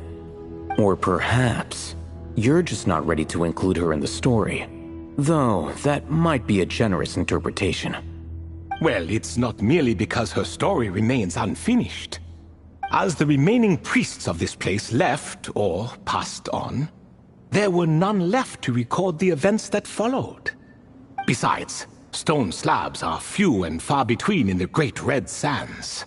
In the sprawling desert, very few things or people even manage to leave a trace.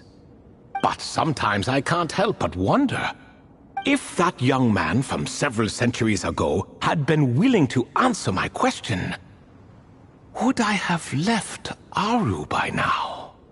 Wait, so there was someone else? Of course, it has been thousands of years after all. All sorts of people have stumbled upon this place, but I only chose the special ones.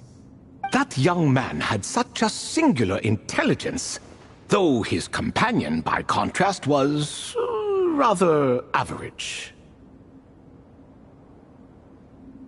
The author of those notes we found? The student named Zondik? Ah, yes, I think that was his name. In truth, I was unsure whether I should grant him my third remaining gift. He was, of course, exceedingly clever, but he was also mistrustful and narcissistic in equal measure, and there did not seem to be a line he was unwilling to cross. Too much power could be dangerous in the hands of someone like him, so I found myself rather relieved when he declined my gift. Oh, he turned you down? Did he give a reason? Yes. He said he didn't need it. I still remember the look in his eyes. Nothing stood out per se, and still I could sense contempt and disdain radiating from his gaze.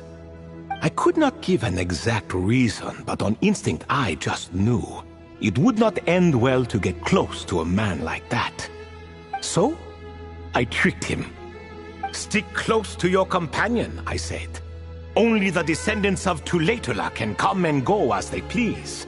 Leave him behind, and there is no escape for you. So, does that mean his companion wasn't a descendant of Tulatula?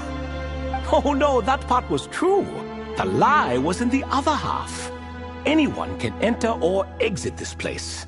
There are no restrictions.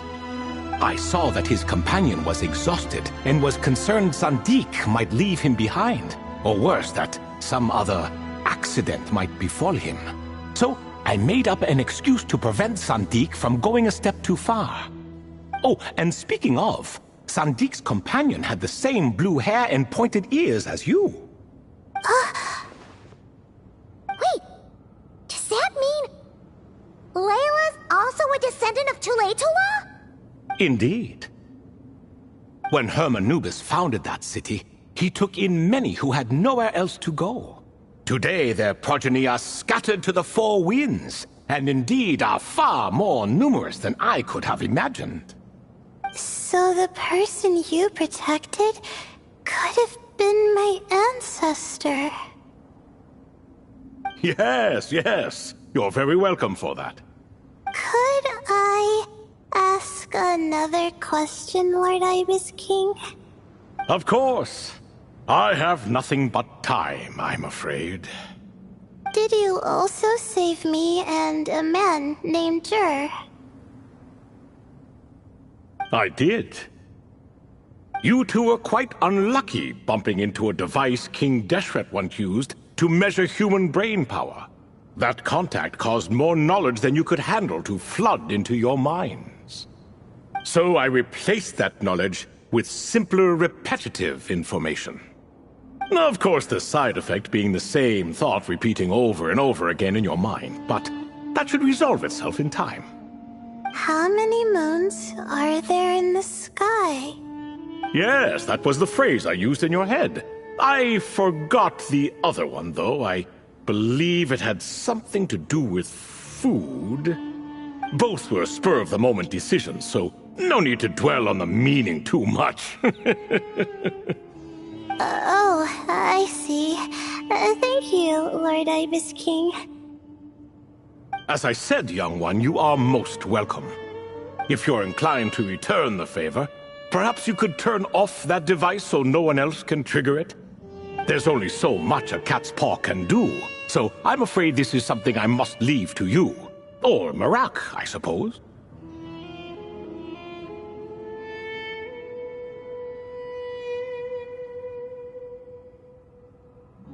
Oh, splendid! Another one bites the dust.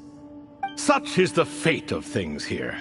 Day by day, little by little, the remnants of ages past fade into obscurity. For that reason, the gifts of bygone eras, be they tied to your blood or technological in nature, are not to be revered. They are tools, nothing more. Disrespectful? I simply make the most of what I have. Besides, our king has been gone all these years. What good does it do to revere him now? Oh, are you talking to the Goat King again? No, Croco this time. He's pestering me for another game of chess. Says he wants to even the score. Wishful thinking, if you ask me. If we counted one push-up for every loss, he'd owe me 300,000 by now. Of course, that's just a rough estimate. I've never kept count. It appears that's something you like. Being someone unable to be defeated. I suppose so. All right then. Time for me to extend my winning streak, and for you all to head home.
In truth, deep down, I know even the answers to those 3 questions will not change my fate. But that is for me to reckon with. Go on now.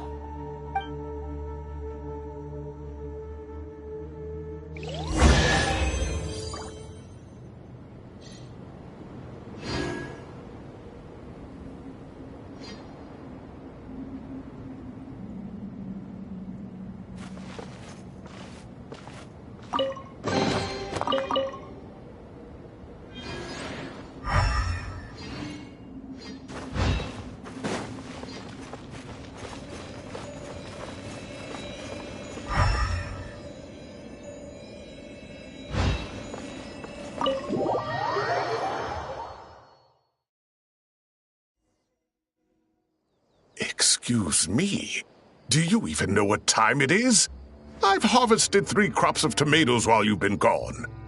You're exaggerating, Professor. I'm making a point. There's a difference. Sincerest apologies for keeping you waiting, Professor Cyrus.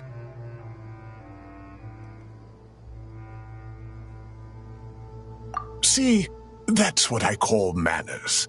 Now, are any of you hurt? Nope. It went way smoother than we expected, actually. I presume the investigation is complete then. Come, tell me all about it. Oh my, did you luck out?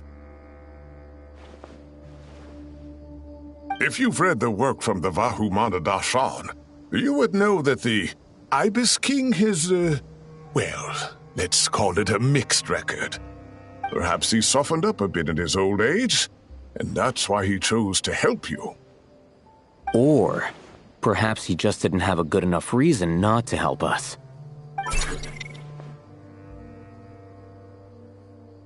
See? Marak agrees. How do you even know that's what Marak meant? That could have just been a happy noise. In any case, there's a lot to be happy about. We figured out what happened to Layla and Jur, and there were some unexpected takeaways too. Yeah, I never expected to learn about my ancestry. I've always thought of myself as just an ordinary student. I never would have even considered something like that could be true. Come to think of it, our ancestors might even have been friends at some point. Huh? You're right. Maybe I should take a trip back home to see if I can find any records about that. Oh, I was just throwing that out there. I wouldn't want you to go to the trouble. It's fine. My advisor gave me a break, and I still have a few days left, so... Oh, wait. My study topic. I haven't made any progress at all. No. I need to focus on that instead.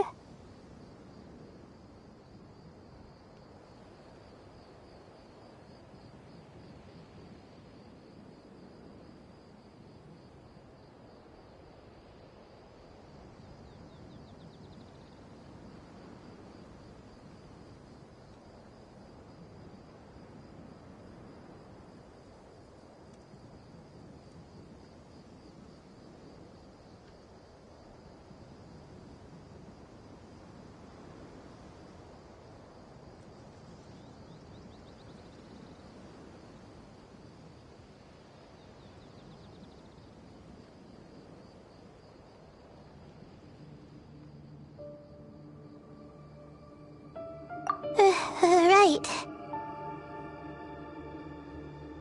Couldn't you help her, Professor?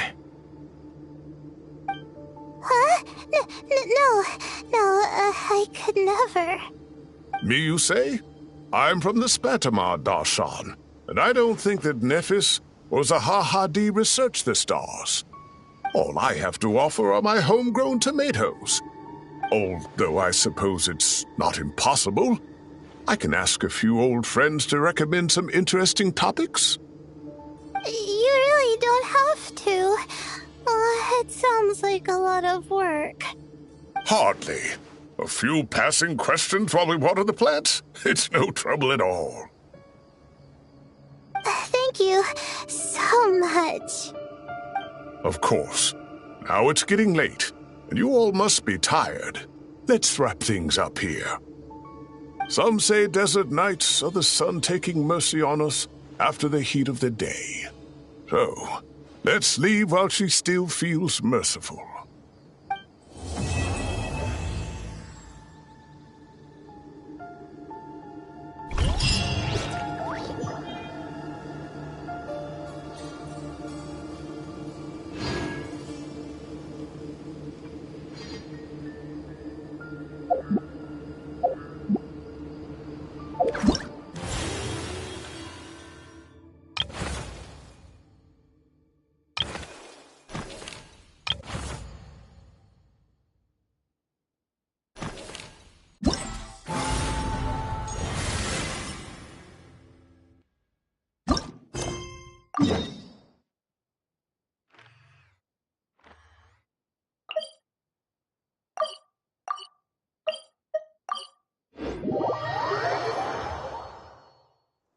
Traveler! Paimon, over here!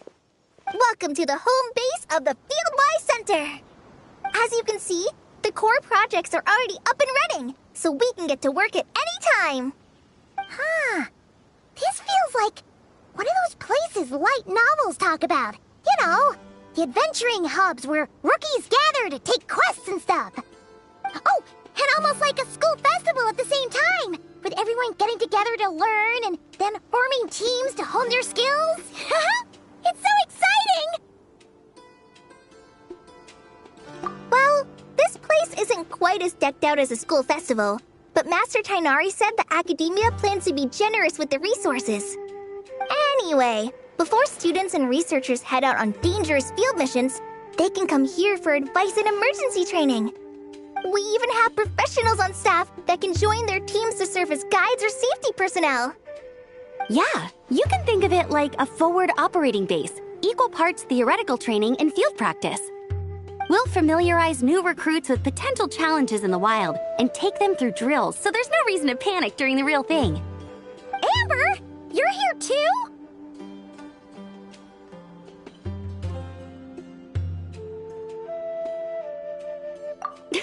Surprised? I know I was. I'm off duty right now, so I was planning to just drop in on Kali for a bit. But I didn't realize how busy she'd be. I'm not the type of person to sit around and watch, so I decided to be her assistant. Sorry, Amber. I didn't mean to put you to work during your time off. Don't worry about it. A little relaxation balanced out with some fulfilling work is a great vacation in my book. Plus, I've learned a whole bunch of stuff too. And I got to see the Traveler in Paimon again. I mean, it just keeps getting better. We should have a giant feast once we're done here. How does that sound? A feast with the first friend we met in Sumeru and the first friend we met on our whole journey. Oh, that sounds just about as awesome as a giant plate of sticky honey roast.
All right, down to business then. Kale and I are in charge of the Scouting Speedsters project. The focus is using devices and machines to pass through hazardous areas, survey terrain, and get details on potential threats. Plus, a mortar research indicates that during dangerous situations, having the support of an adorable companion can help set adventurers' minds at ease and prevent excess nerves. So, we took inspiration from Cullen Anba and Baron Bunny to create 2 scouting devices that are both adorable and useful. Cullen Anbot and Bar Drone Bunny. So far, feedback has been pretty positive. Once we've collected enough data, the Academia will continue to refine the scouting buddies and release even more designs. A bunch of Kulanambas and Baron Bunnies running around the wilderness? What is that gonna look like?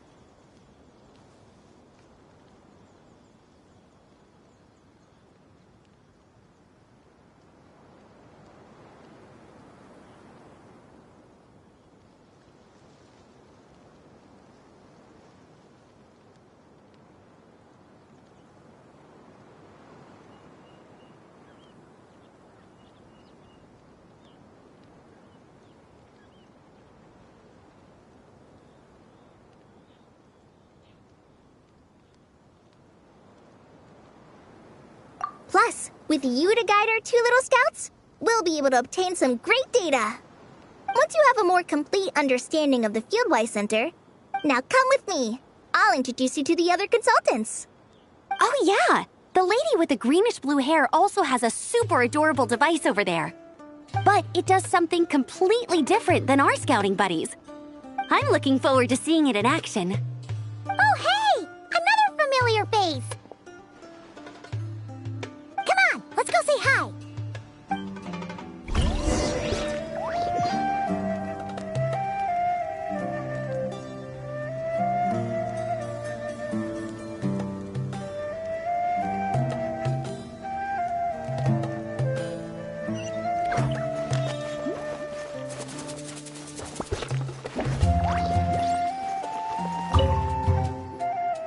It's really that popular. The internal locomotion mechanism is clever enough, and the execution on the terrain recognition, remote control, and weight detection modules isn't bad. But the appearance... it might as well be a doll for a child. No, this won't do. Madame Farzan, great news! The Traveler and Paimon agreed to join! The Fieldwise Center just leveled up big time, huh? Hello, Madame Farzan! We're here to help! Well, look who the cat dragged in. Excellent job, Kale. Snagging 2 top experts with undeniable adventuring expertise. Now the League won't be able to say a word, no matter what kind of feedback I give. Now tell me, what do you think of this puzzle, pal? Whoa! It looks just like you!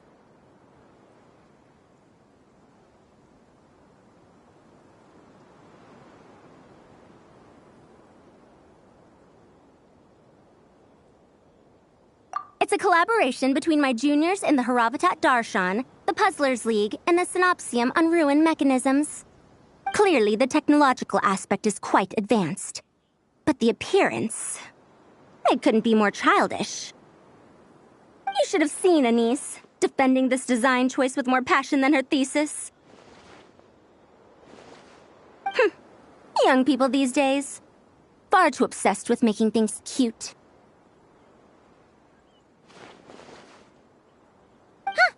Paimon kinda likes it!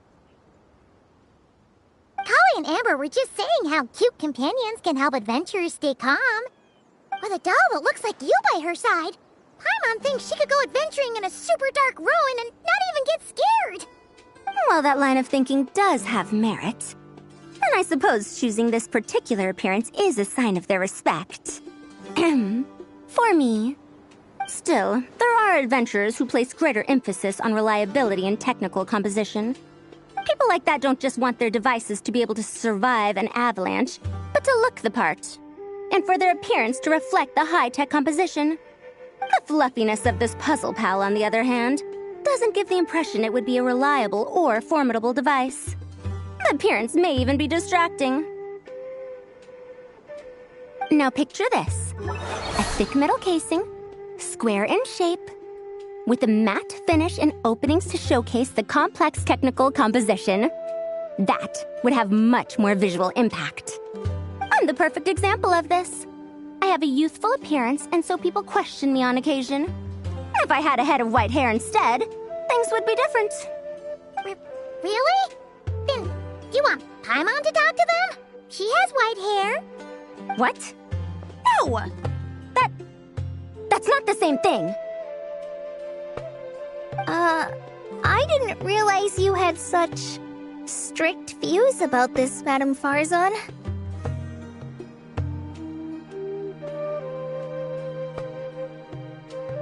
Huh?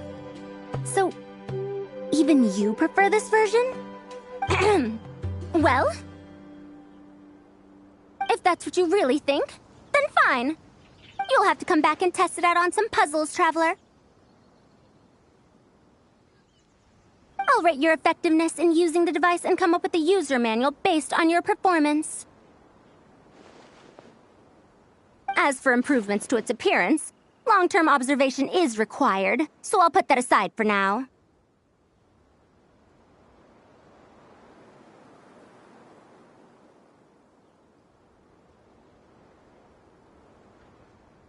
I've already selected a few of the most suitable domains, so we can begin the puzzle-solving process at any time. Thanks, Madame Farzan. I'm just gonna take the Traveler and Paimon to see the final project. But it shouldn't take long. Don't worry, Kale. You're the one in charge here. Just make sure to pace yourself. Once things calm down, come over to see me and we'll have a nice chat. I'll even treat you to some snacks from back in my day. Snacks! Paimon's in! Paimon's in! Thank you, Madame Farzan. I'll bring a few boxes of floral tea as well. Go on now. Do me proud.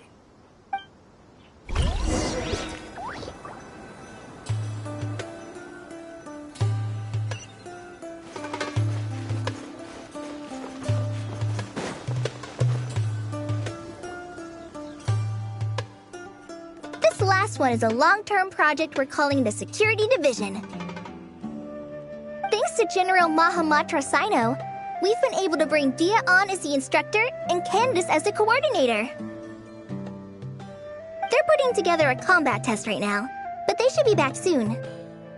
Hey, looking for us? Guess we showed up right on cue then. Wait, the Traveler and Paimon are joining as well? That makes things a whole lot easier. Sorry for keeping you waiting, everyone. But we managed to bring back some good intel. Intel? Huh, this is starting to sound intense.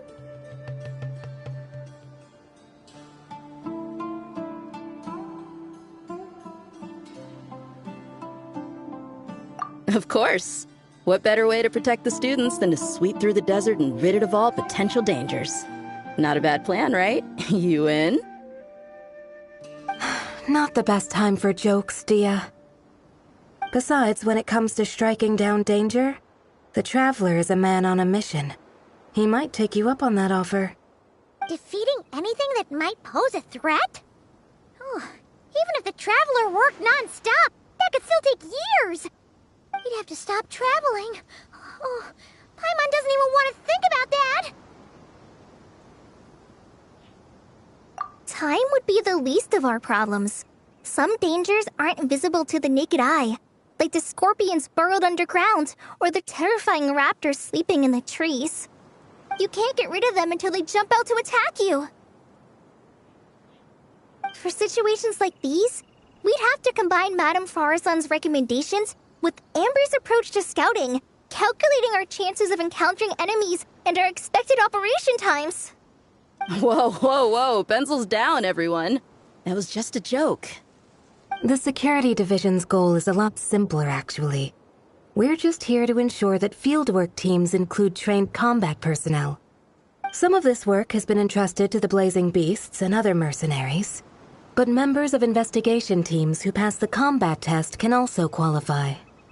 Before an investigation team is allowed to head into a dangerous area, the group must include at least 2 professionals who have passed the assessment. And Dia and I were just out collecting intel on the best place to hold the test. We found a domain filled with monsters and bandits of all levels. Hopefully, they don't mind us borrowing their stomping ground for a bit. It'll only cost a few smacks on the head. Oh, so we just need to supervise, right? That's right. Participant safety is our utmost priority. So we'll organize a group of capable personnel to take it in shifts. We still need to figure out our testing metrics, though.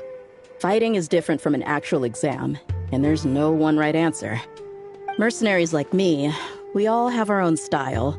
That's not a problem in actual combat, but when it comes to teaching, we tend to stick too much to what we're used to. So, we need someone to give us a baseline. Someone who has the experience, but also takes a more flexible approach in combat.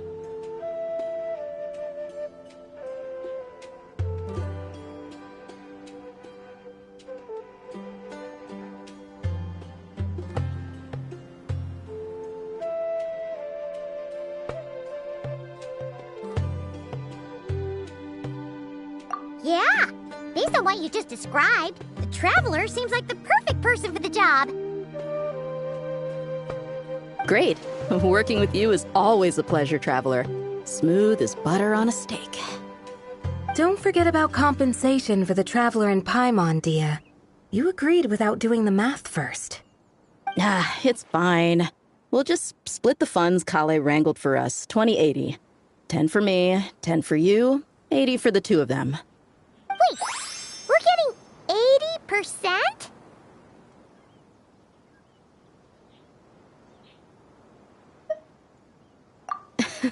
Don't sweat it. We're just in charge of the long-term operations. You're the one setting the metrics for the whole thing. So I think we got the better end of the deal. We've talked about a partnership in the past, haven't we? Well then, consider this the perfect place to start. Then I'll draw up a detailed overview of the compensation so it's clear for everyone. That'd be great. And don't worry, Miss Candace. About that piece of land you're leasing to the academia, the one used for grain storage, I managed to get them to agree to a 30% increase in their rent payments. Oh, thank you. Those funds will go to fixing up some of the village facilities, which should make for a more comfortable experience when investigation teams stop there in the future. All right, we should finish up our arrangements for the combat test. Stop by our station when you're ready, Traveler. See you soon. Oh, you sure are the beating heart of this operation, Kale. You brought the whole gang together. Oh, no. I'm just doing what I can. I still have so much to learn, so much work to coordinate. But for now, let's just give it our all. You bet! We'll make the Fieldwise Center the best it can be!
The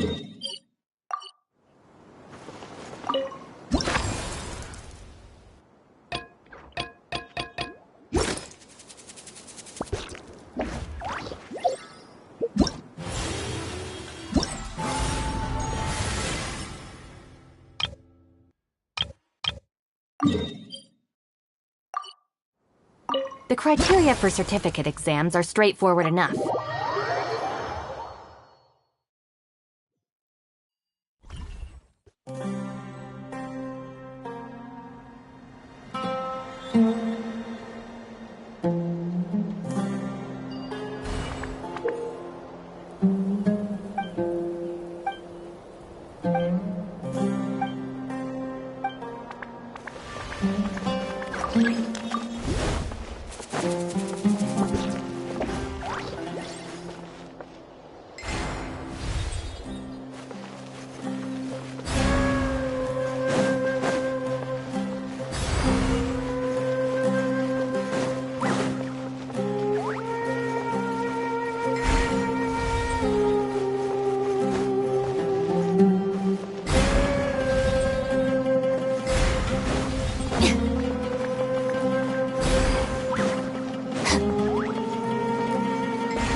Stay close, and you...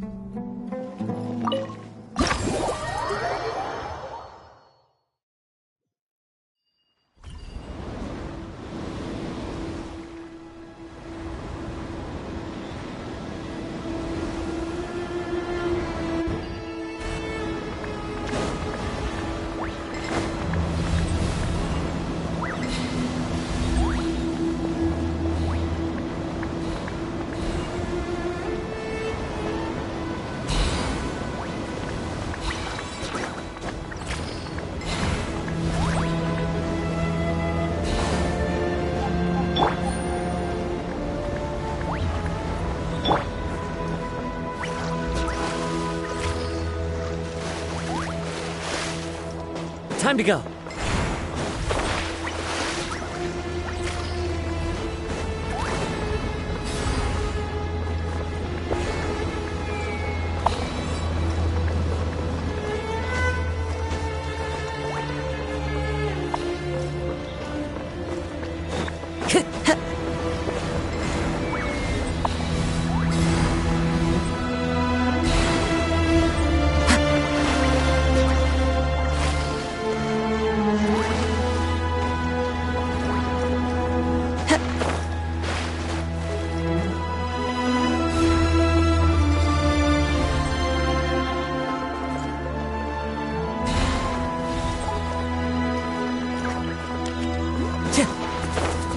Time to go.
Take it easy.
Hey, ready to do some quality assurance? Wonderful. Just don't forget. Yep, all you gotta do.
growl, growl! Eat this!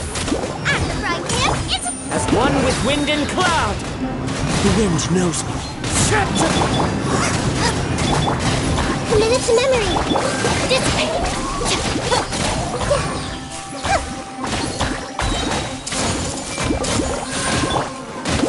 Into the wind.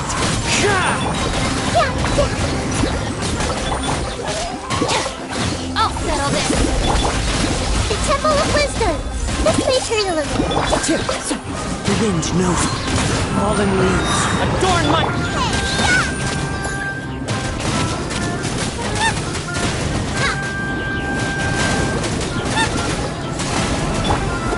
One with nature.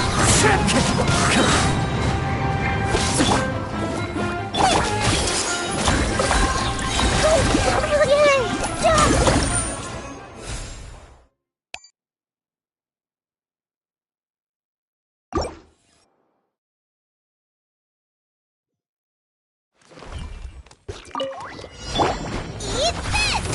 Nice and spicy! As one with wind and cloud! The wind knows me.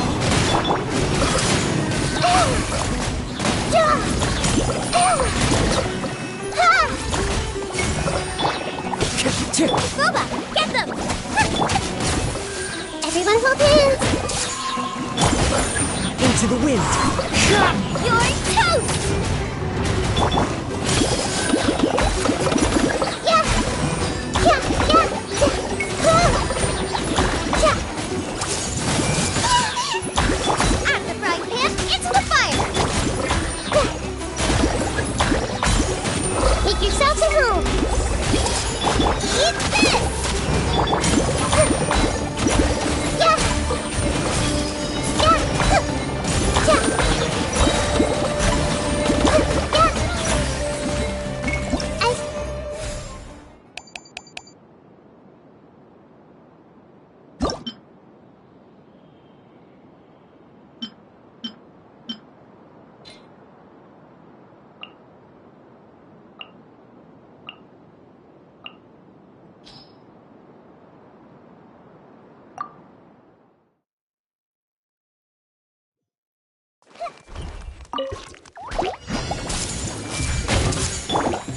Yeah!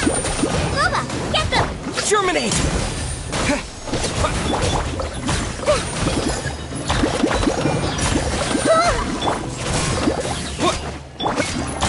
Grow, grow, grow! Nice and spicy!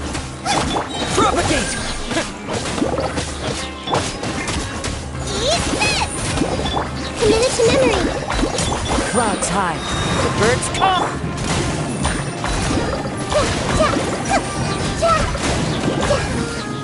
Grow, grow, grow! Scatter! One with nature. I'm the frying pan, committed to memory! Propagate! Spring forth!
Coming through! Hey, yeah! Boba, get them! Grow, grow, grow! sharing my knowledge. Yeah, yeah, yeah. Hey.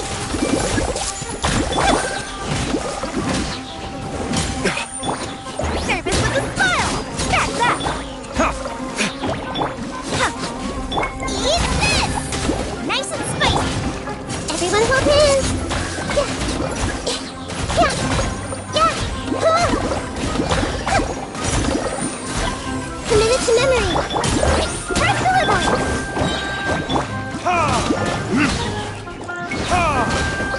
Grow, grow, grow. Time for retribution! Service with a smile!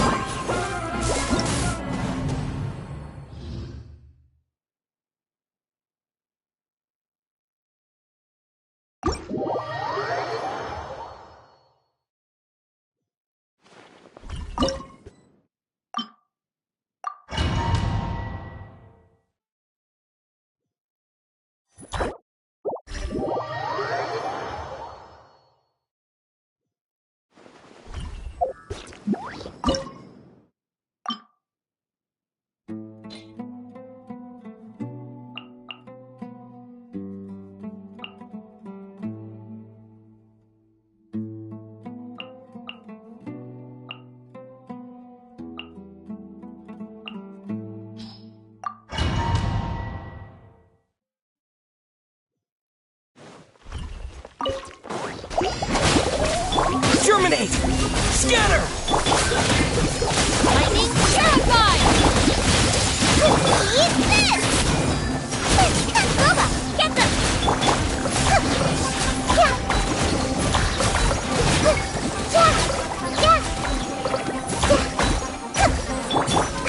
Propagate! Out of the frying pan, into the pot! Spring forth! I'll settle this! Make yourselves at home! You're toast!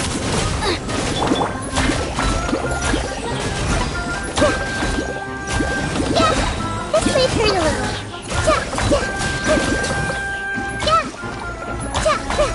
Boba, get them!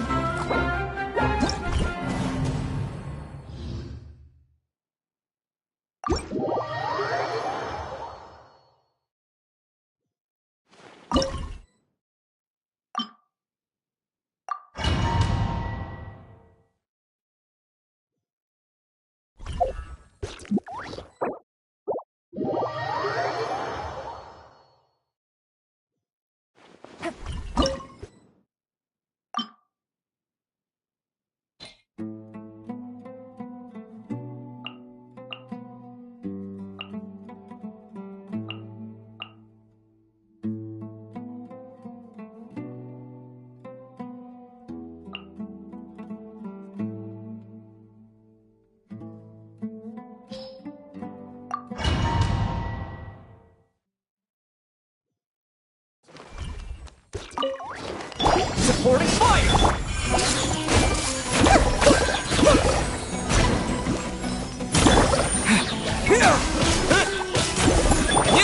Grow, grow, grow. The Temple of Wisdom. Don't get too close! Yeah, committed to memory.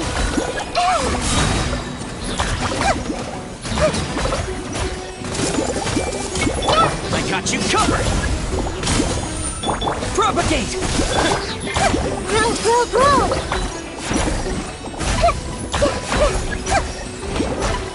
Take. You're toast! Scatter! Committed to memory.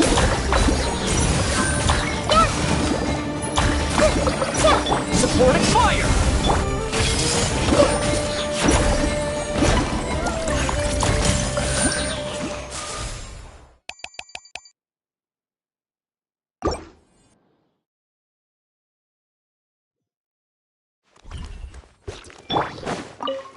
I got you covered!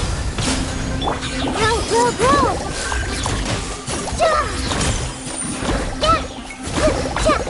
This may hurt a little. Eat this! Nice and spicy! Here!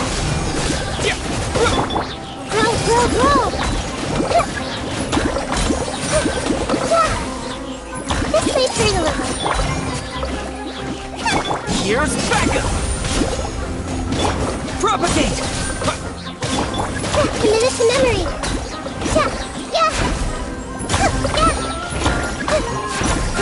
Roll. Here! Robot, get them! This may turn a little. Propagate! I got you covered!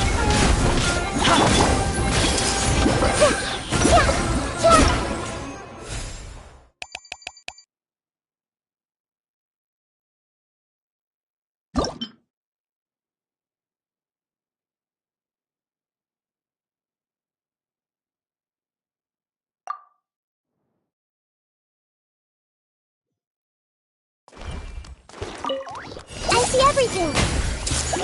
You're toast! Go.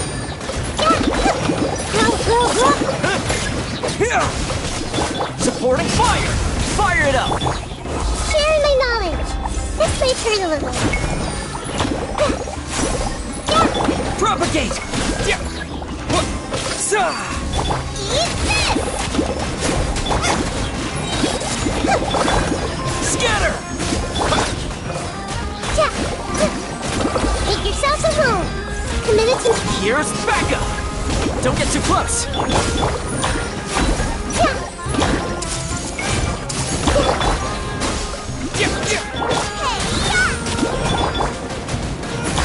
Sharing my knowledge. Grow. Yeah. This may turn a little.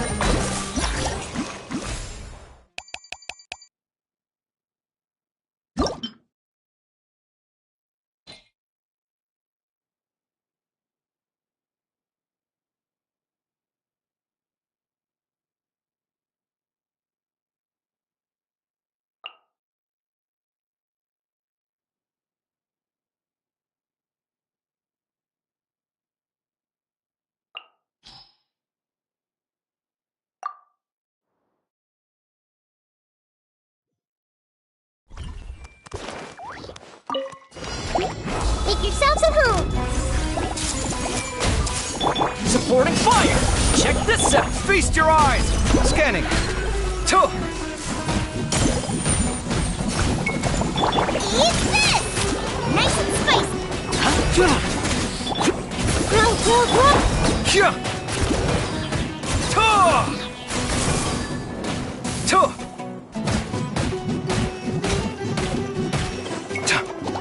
Sight clear! Hey, watch and learn! Here! Ha!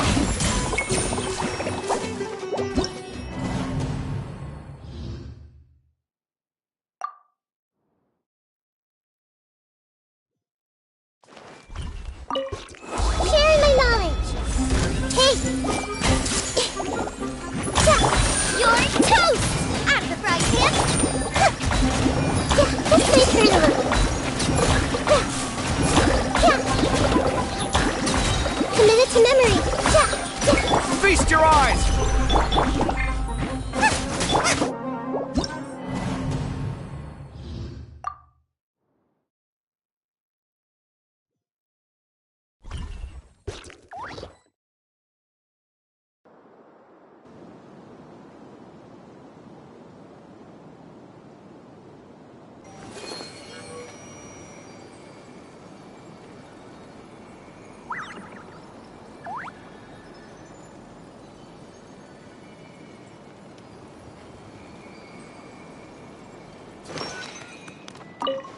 I see everything. Watch and learn! Ha!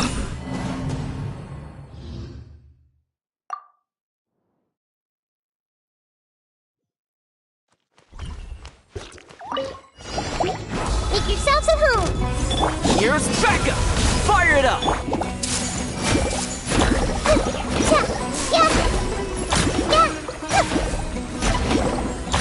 Grow.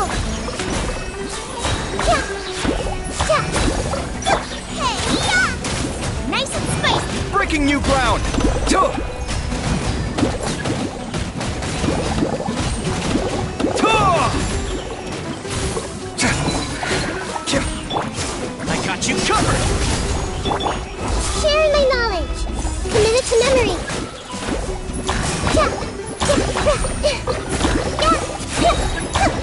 Grow, grow, grow!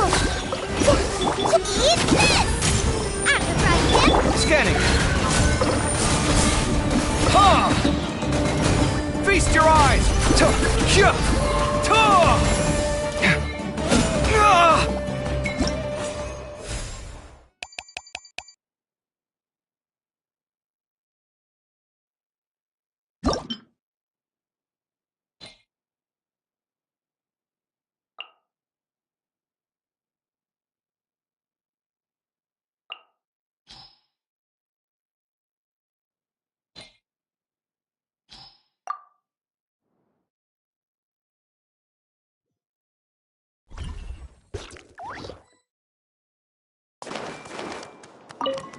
The Temple of Wisdom!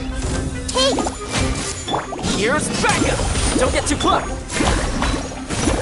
Yeah! Yeah! Yeah! Yeah! Yeah!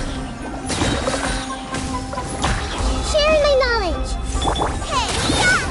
Boba! Get them! Let's nip that in the bud.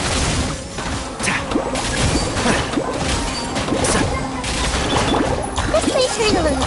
Yeah! Check this out! I hear everything. Keep up. The Temple of Wisdom! Grow, grow, grow! You're toast! I'll uproot you! Entrout! Don't get too close! Here's Becca! Committed to memory!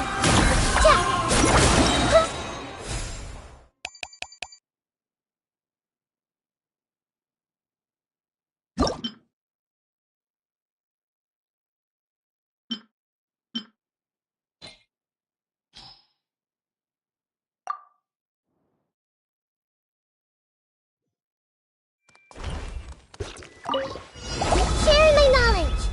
I see everything! Hey! Yeah! Yeah! This may turn a little. Yeah! Let's nip that in the bud. I got you covered! Check this out! Grow, grow, grow!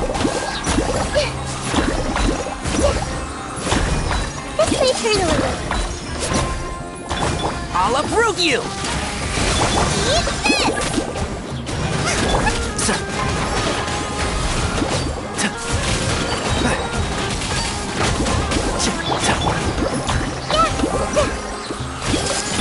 Here's Becca! Let's nip that in the bud. One with the force. You're toast! Committed to memory. Yeah!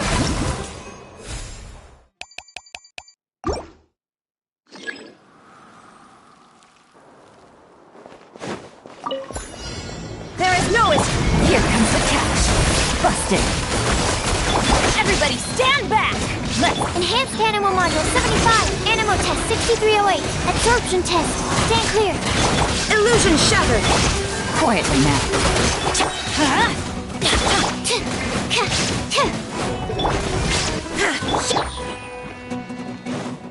Game's up. Fun's over. Busted. I'm going in! Shine down! Now you shall perish! Ha! Ha!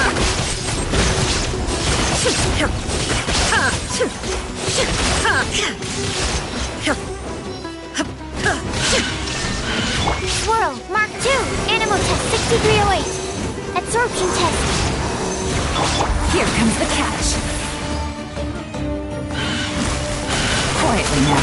Teamwork is dreamwork! Torn to oblivion!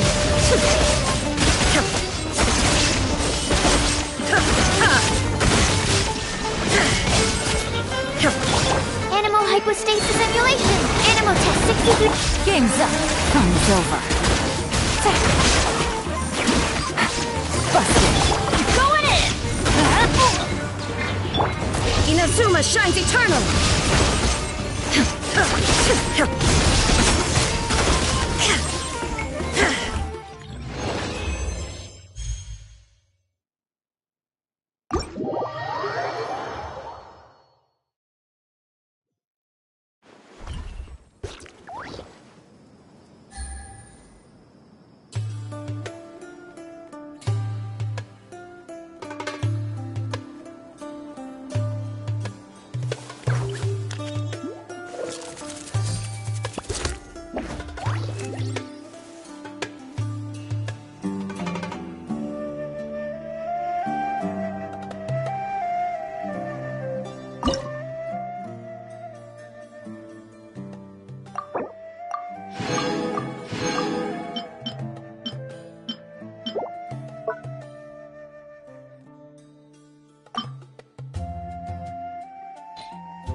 will have order. Rally! Charge! Umbrella warfare, I guess. Hiya! Feeling lucky? Attack! Umbrella warfare, I guess. Gather! Submit! Umbrella warfare, I guess. Fire! Well, withdraw.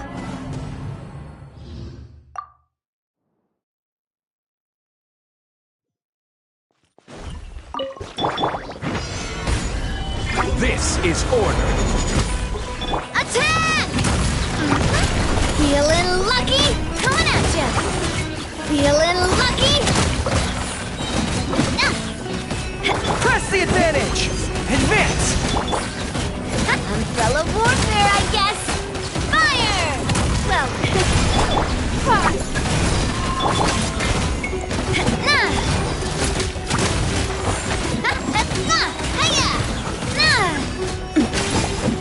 I will have order. Umbrella warfare, I guess! Fire!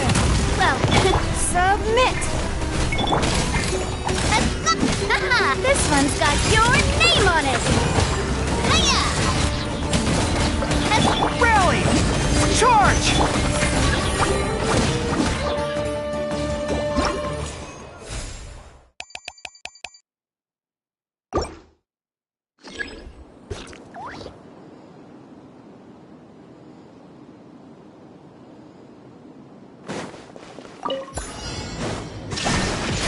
Spring forth! Propagate! Quietly now.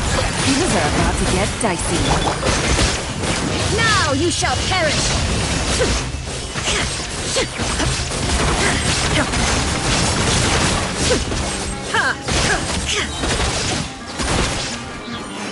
There is no escape! Quietly now. Everybody stand back! Scatter! Illusion shattered! Inazuma shines eternal!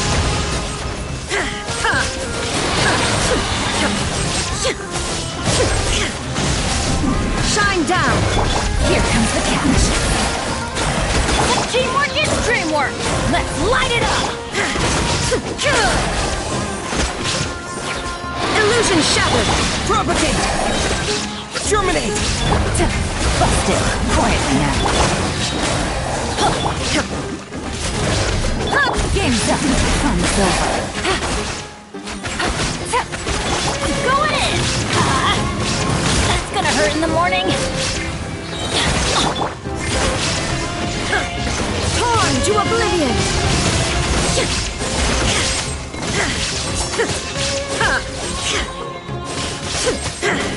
Shine down! Teamwork is dreamwork!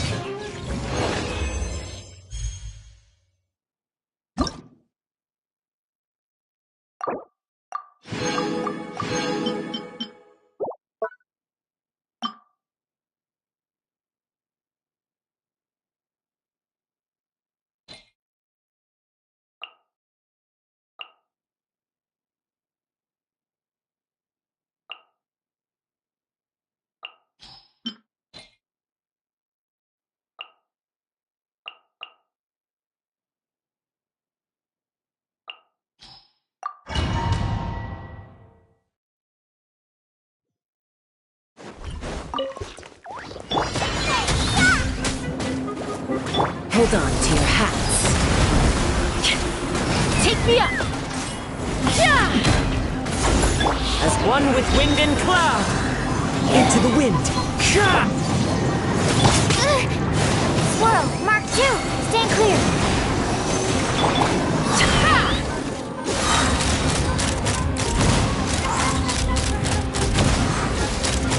Bullseye! Bullseye! You're toast!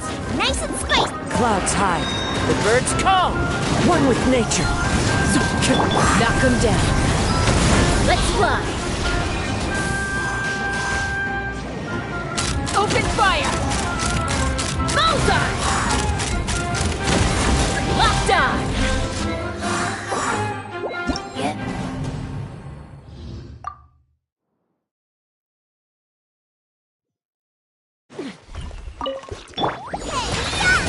Out of the frying pan! Animal hypostasis emulation!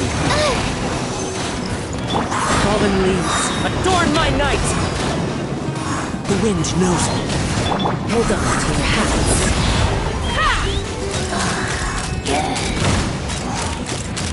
Locked on!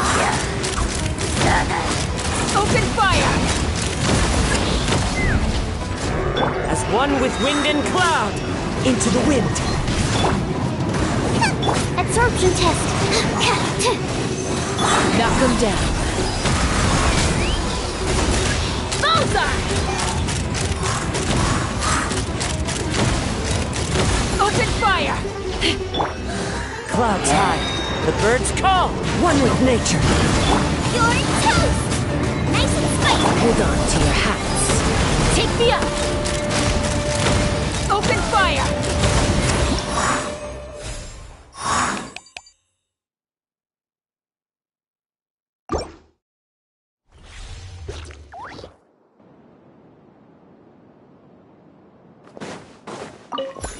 There is no escape!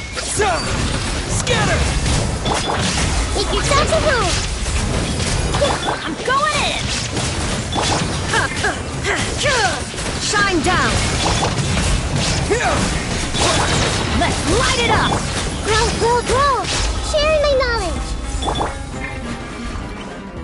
Illusion shattered! Spring forth! Propagate! Teamwork is dreamwork! Inazuma shines eternal!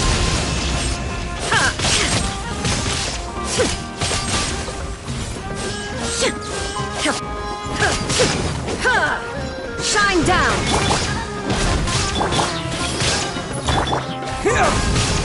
I'm going in! There is no escape! Propagate! Committed to memory!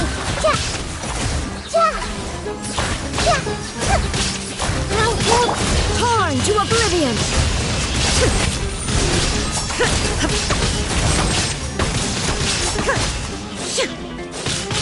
Illusion shattered! Everybody stand back! Germinate!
As one with wind and cloud, into the wind.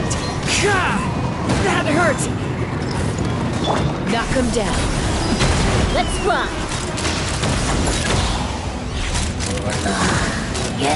Open fire. Locked on. Swirl, Mark 2, Animal Test 6308, Absorption. Fallen leaves, adorn my... Take me up. Locked on. Open fire. Fire in the hole.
Knock him down. Bullseye! Bullseye! Locked on! Yeah. Locked on! Bullseye! Yeah. Animal hypostasis emulation! No physical S's! Stand clear! Here comes the catch. Busted. Clouds high. The birds call. The wind knows me. Hold on to your hats. Let's fly. Open fire. Open fire. Open fire. Open fire. Fallen leaves, adorn my night into the wind. Absorption test. Animal test 6308. Enhanced. Knock him down. Ha! Bullseye! Open fire!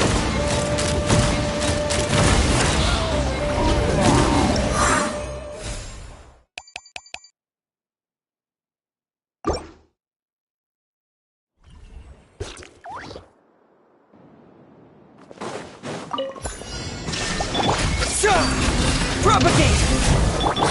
The Temple of Wisdom! Committed to... Going in! Yeah!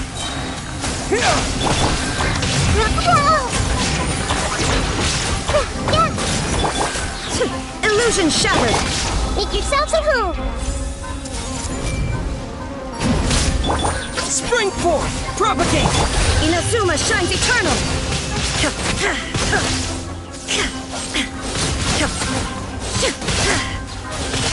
Shine down! Teamwork is dreamwork! Sharing my knowledge! This may turn a little.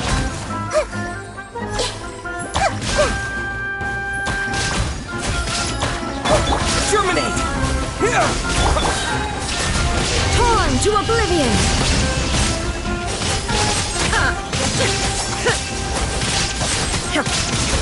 I'm going in! There is no escape! The Temple of Wisdom! Committed to memory! Let's light it up! Everybody stand back! Go! Shine down! Now you shall perish!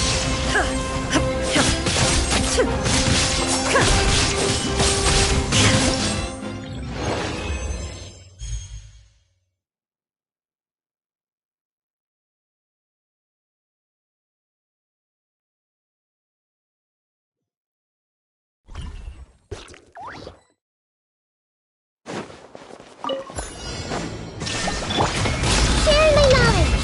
This may turn a little. Terminate! Propagate! Teamwork is dreamwork!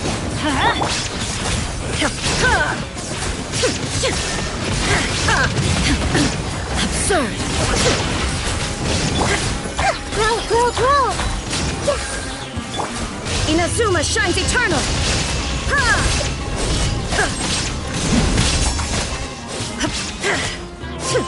Illusion shattered! Everybody stand back! This may turn a little. Scatter!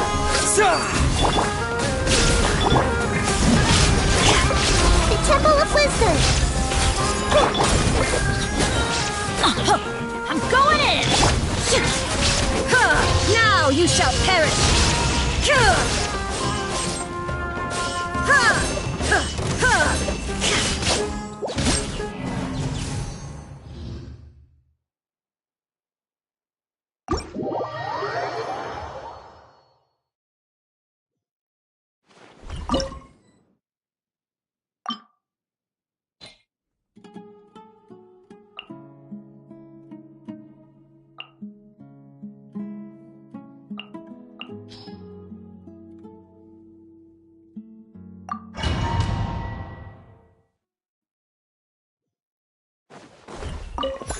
Shine down!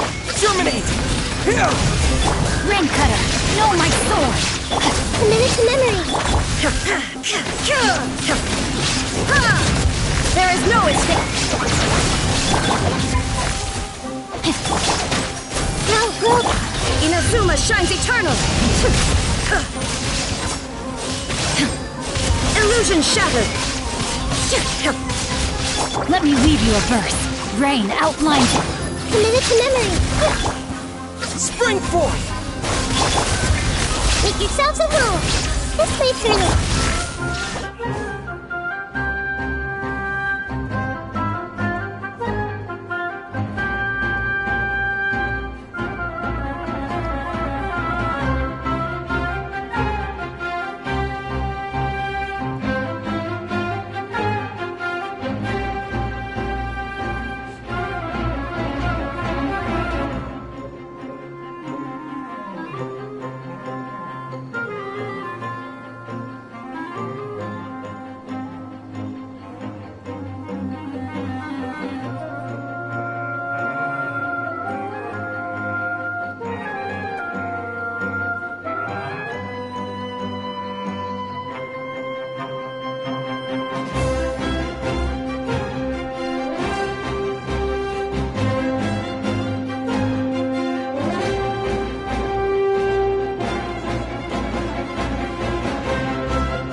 guys know it!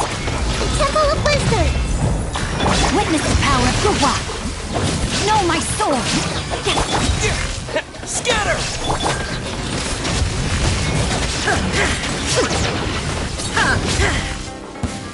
Torn to oblivion!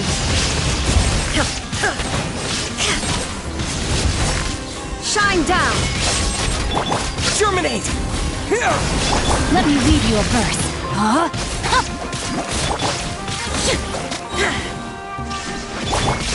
Make yourself a move!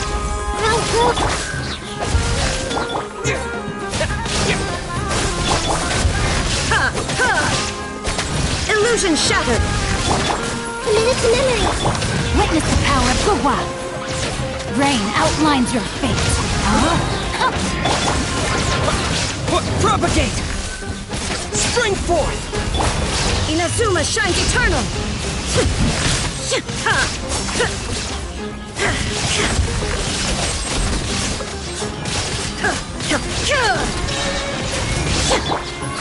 Grow!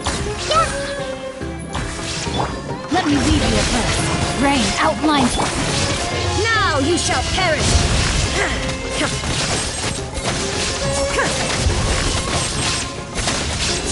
Shine down!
Fate is upon you!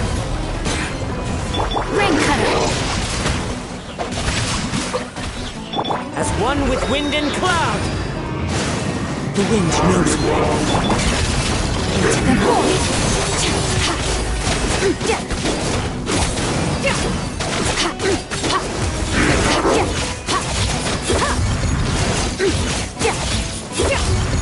Let me weave you a verse. Huh? Into the wind. Decided by destiny! Delve into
Ready, steady, go!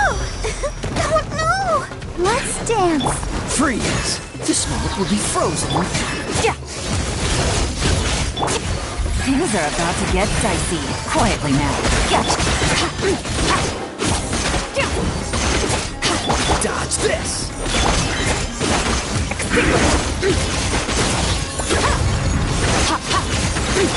Busted. Here comes the catch. Don't get frostbite. Cool it.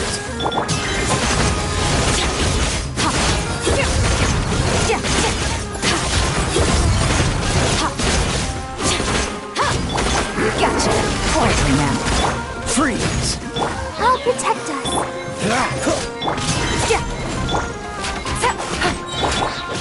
Dodge this!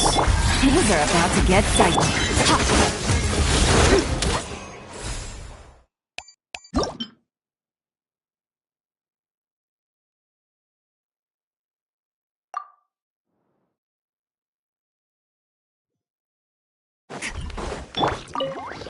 Here comes the catch. Busted. Take it easy. Another star goes out.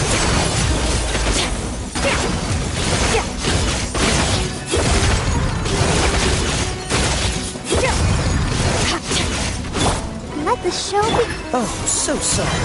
Freeze! Game's up. Fun's over. Gotcha.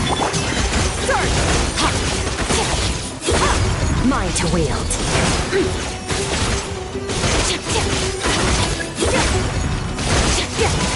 Dodge this!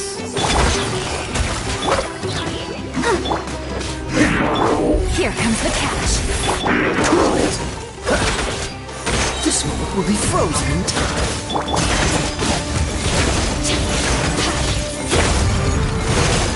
Mine to wield.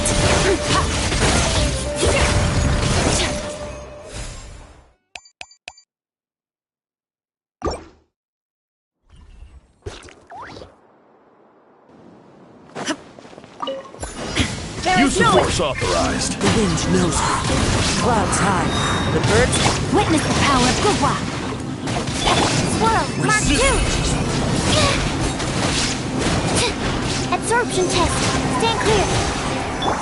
Inazuma shines eternal.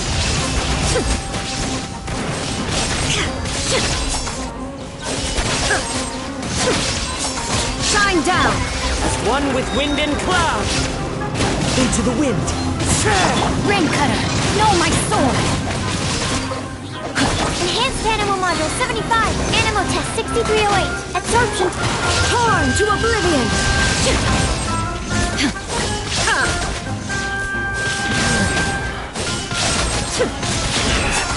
Illusion shattered. The wind knows me. Clouds high. The birds call. Witness the power of Gwa. Stand clear. Swirl, Mark 2! Now you shall perish. Use the force authorized.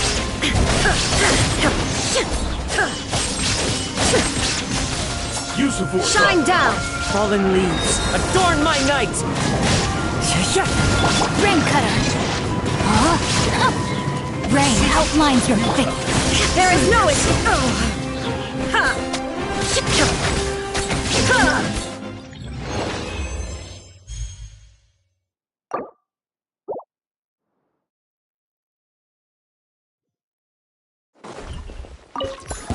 Use the Illusion force shattered. authorized. Clouds high. The birds... Witness the power of Gwa. Enhanced Animal Module 75. Absorption test. There is no escape. Fallen leaves. Adorn my night. Torn to oblivion.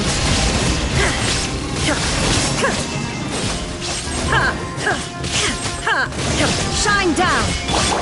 Rain cutter. Rain outlines your fate. Swirl, Mark 2! Stand clear.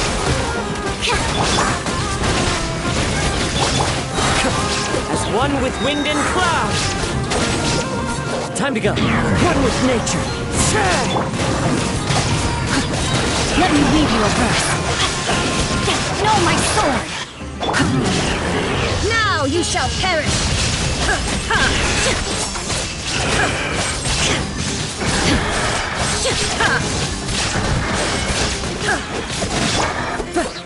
Use the force. Fallen leaves, adorn my night! Enhanced Animal Module 75, Animal Tech 6308, Animal Tech 63... Witness the power of Gugwa. Rain outlines your... Inazuma shines eternal!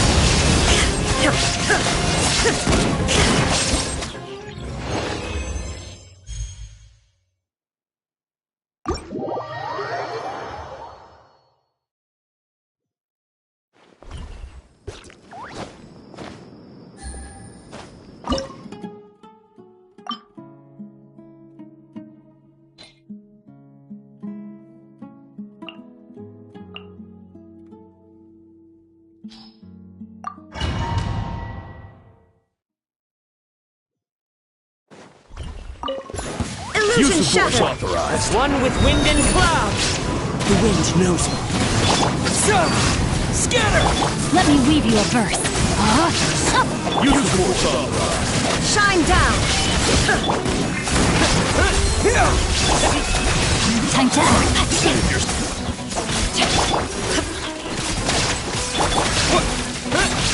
Propagate! Into the wind.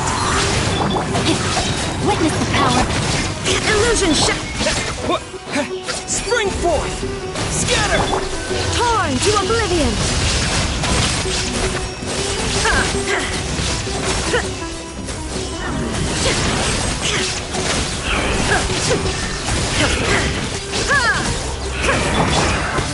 One with nature. Let me weave you a verse. Clouds high. The birds come. Shine down! Germinate!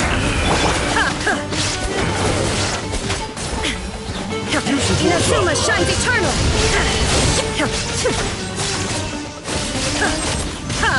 Use the force. There is no escape! Rain cutter. One with wind and cloud. The wind knows me.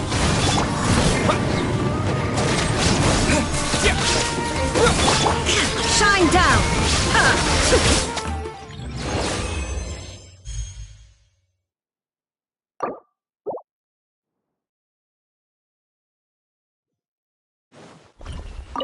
Illusion Use the shattered! force authorized. Let me weave you a verse. Rain outlines your fate. Fallen leaves, adorn my night into the wind. There is no escape!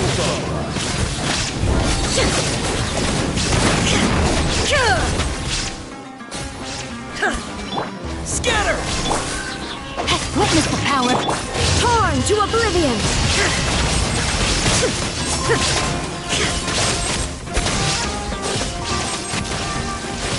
As one with wind and cloud. One with nature. Germinate! Rain outlines your fate. Let me weave you a... Inazuma shines eternal!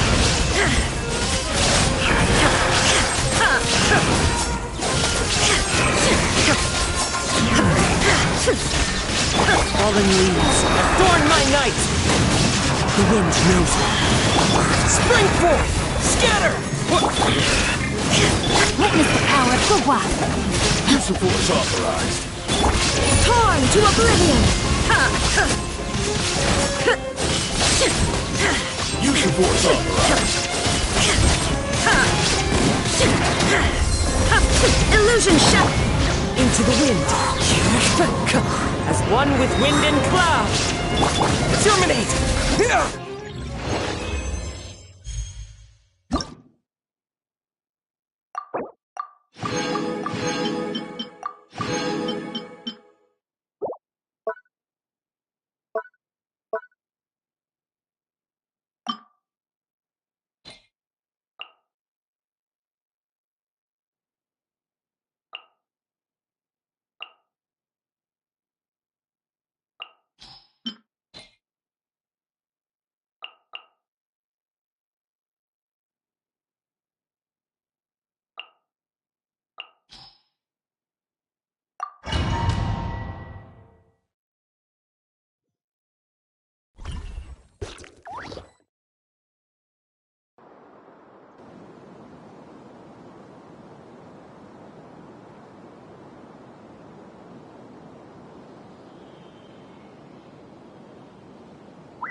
Animal hypostasis emulation! Cleanup sequence initiated.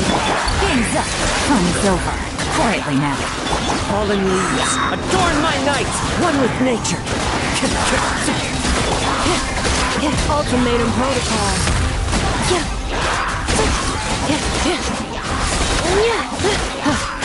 Defensive mode engaged. Things are about to get dicey. Gotcha. Annihilation mode.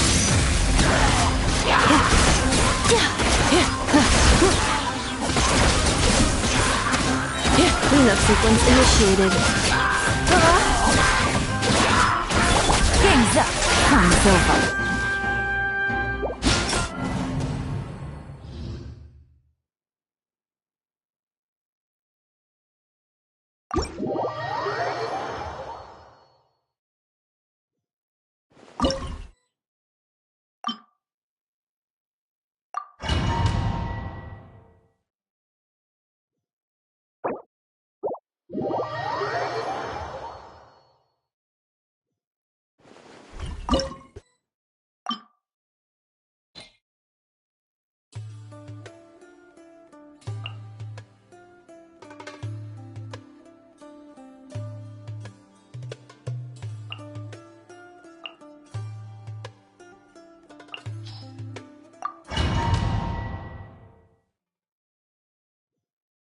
Accelerating. Let me read you a verse. Rain outlines your fate. Huh? Defensive mode engaged. Things are about to get dicey. Quietly now. Preparing for dust up.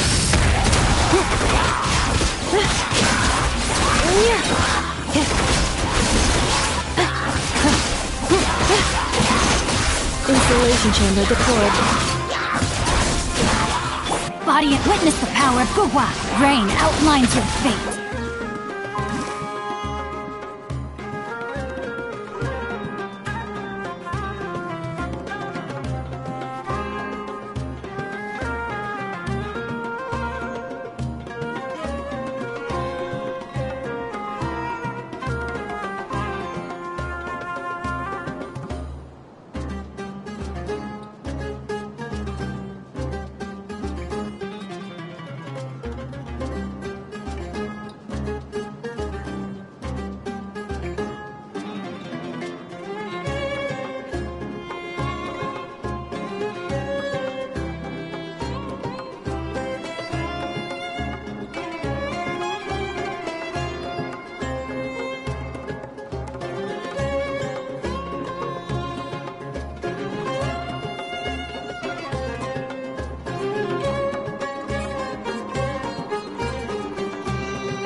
There is no escape. Ring cutter. Except cleanup sequence initiated.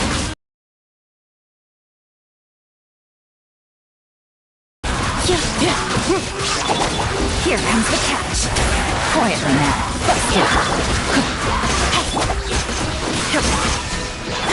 Ultimatum protocol. Defensive mode engaged. Let me read you a verse. Rain outlines your fate. Gotcha. Preparing for dust up. Installation chamber. Game's up. Game's over.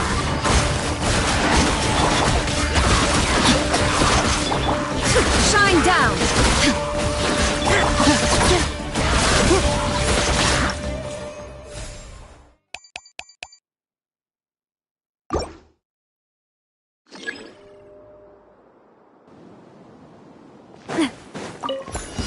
Your Order coming was guide. foretold. Everybody stand back! Let's eat this! Boba, Care get for the a dance? That's the way.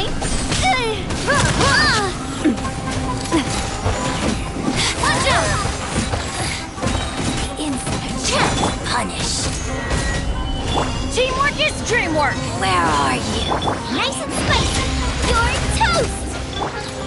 A proper send-off from the Spina with love. Watch out! Watch out! This is order. I'm going in! Watch out! Your coming was for care for a dance. A proper send-off! Dance with me! Watch out! I will have order. Solidify. Teamwork is dreamwork! Let's Hey there! Proper send-off from the Spina with love. Boba, get them! This is order. Gather. I'm going in! Your coming was foretold. Bloom as the flowers in Gurabad. Coming at ya! Care for a dance. Hey there!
Move out. Sorry, bring refuge! Come on, we can do it! Lightning, terrified! Stand with me! Solidify. I'll protect us! Stop breaking! Order guide you.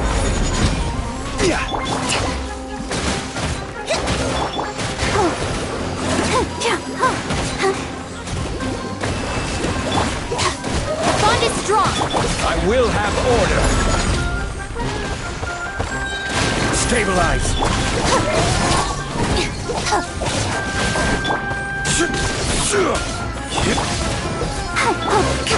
Rest and rebuild! This is order. Dissipate! Out of my way!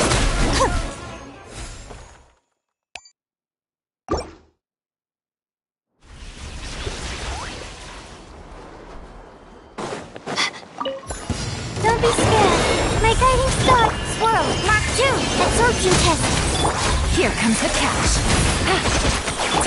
Animal test 6308. Absorption test. Shiver! You can't run! Quietly now. Stars, shine for me. Not now. Things are about to get dicey. Animal hypostasis emulation. Stand clear. Gotcha. Don't be scared. The night is cold. Quietly now. Game's up. Fun's over.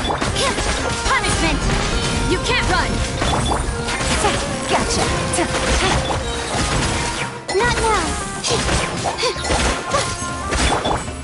Animal test 6308. Enhanced text control. Mind to command. Judgment! Things are about to get dicey.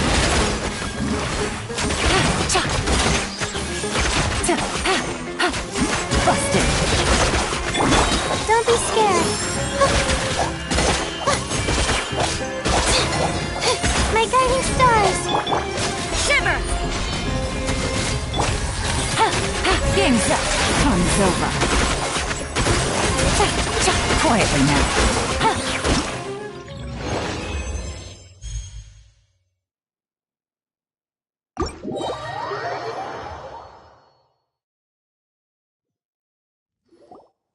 Good news, everyone! The Fieldwise Center is getting a lot of praise from important scholars. Soon, they'll send a team of specialists to take over the management of this place, based on our recommendations. So, thank you for all the support. Wow! Sounds like your hard work paid off, Kale. And you're overseeing the transition yourself.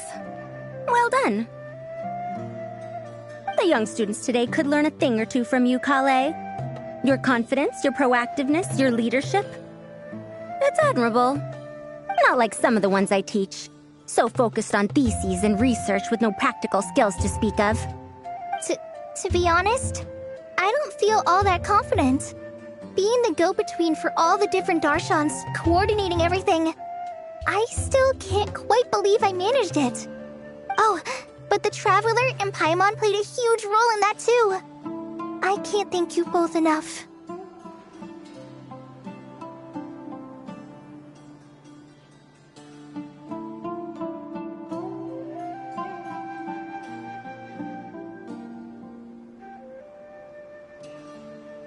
Yeah, we're used to this kind of work. So for us, this was more like a super special camping trip with friends.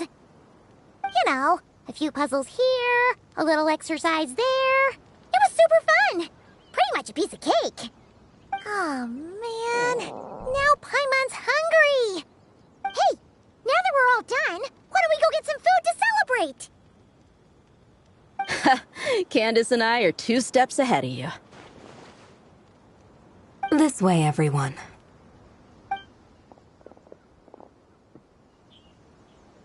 Woohoo! A feast! Perfect timing.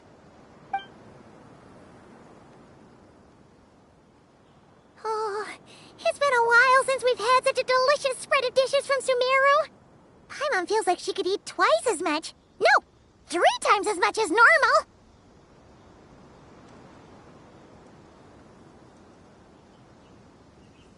Huh, is that a challenge? Careful what you wish for. We have your wallet to think about. It's been a while since I've had food from the desert region. It's nothing like I remember. Now this is the real deal. Everything I've tried before pales in comparison. That means a lot, Madame Farazan.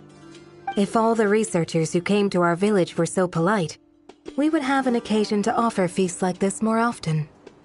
By the way, you planning on doing any sightseeing, Miss Amber? You came all this way after all. Oh, for sure. I hear that there's a forest full of gigantic trees northwest of Port Ormos, with trunks bigger than the entire width of the Good Hunter restaurant. I'd love to see it for myself. Oh, and I bet I could climb up and then glide down from the treetops. That sounds so fun. In that case, I'll give you some snacks to take with you. Like a dense cake or some dumplings. The wind's strong up there, so you don't want anything too crumbly. Oh, and you'll need a thicker water skin, so it doesn't break if it drops. Oh, dumplings sound great. So soft and chewy. Great thinking, Kale. As for the desert, I'd love to check out some of the ruins, like that giant one shaped like an hourglass. I'll just observe from a distance, though. Your ruins could be protected sites, so better to not barge in. Besides, there could be someone sleeping in there. I'm glad to hear that, Miss Amber. It's for the best. Your body won't be used to the desert environment, though, so traveling could be tough. You'll need to bring moisturizing ointment and essential oils for the skin.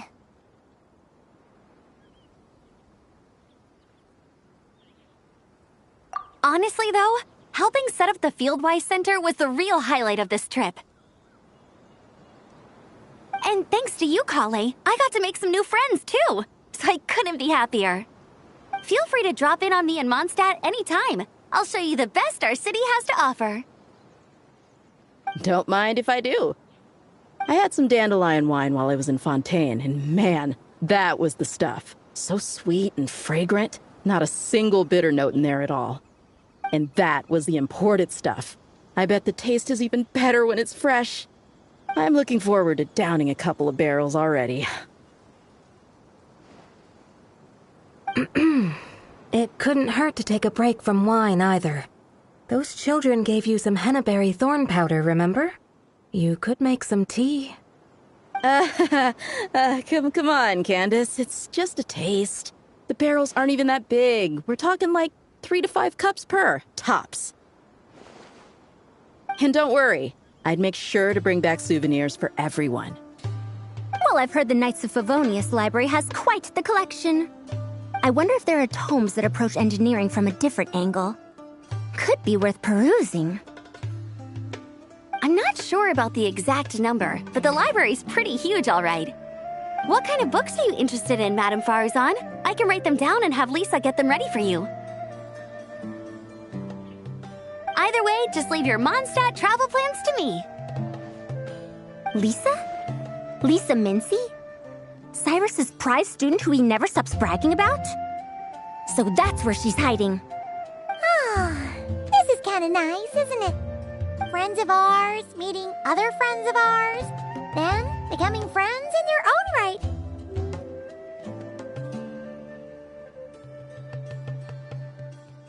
Yeah, maybe we should start introducing our friends to each other. Paimon can think of a few who might get along. Huh, not a bad idea, right? Just imagine all the fun we could have.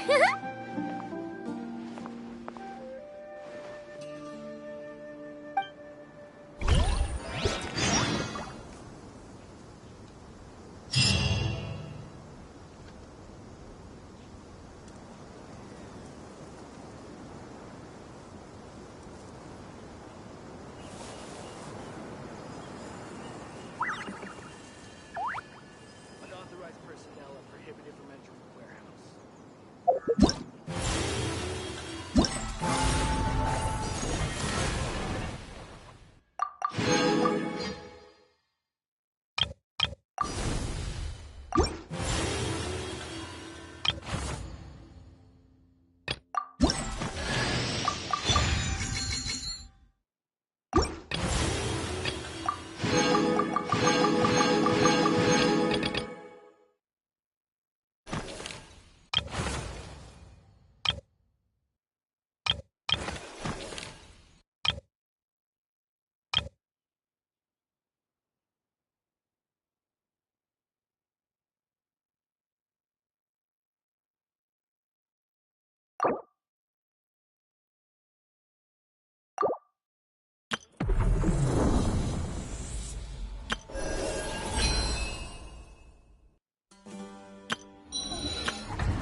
I know.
correct.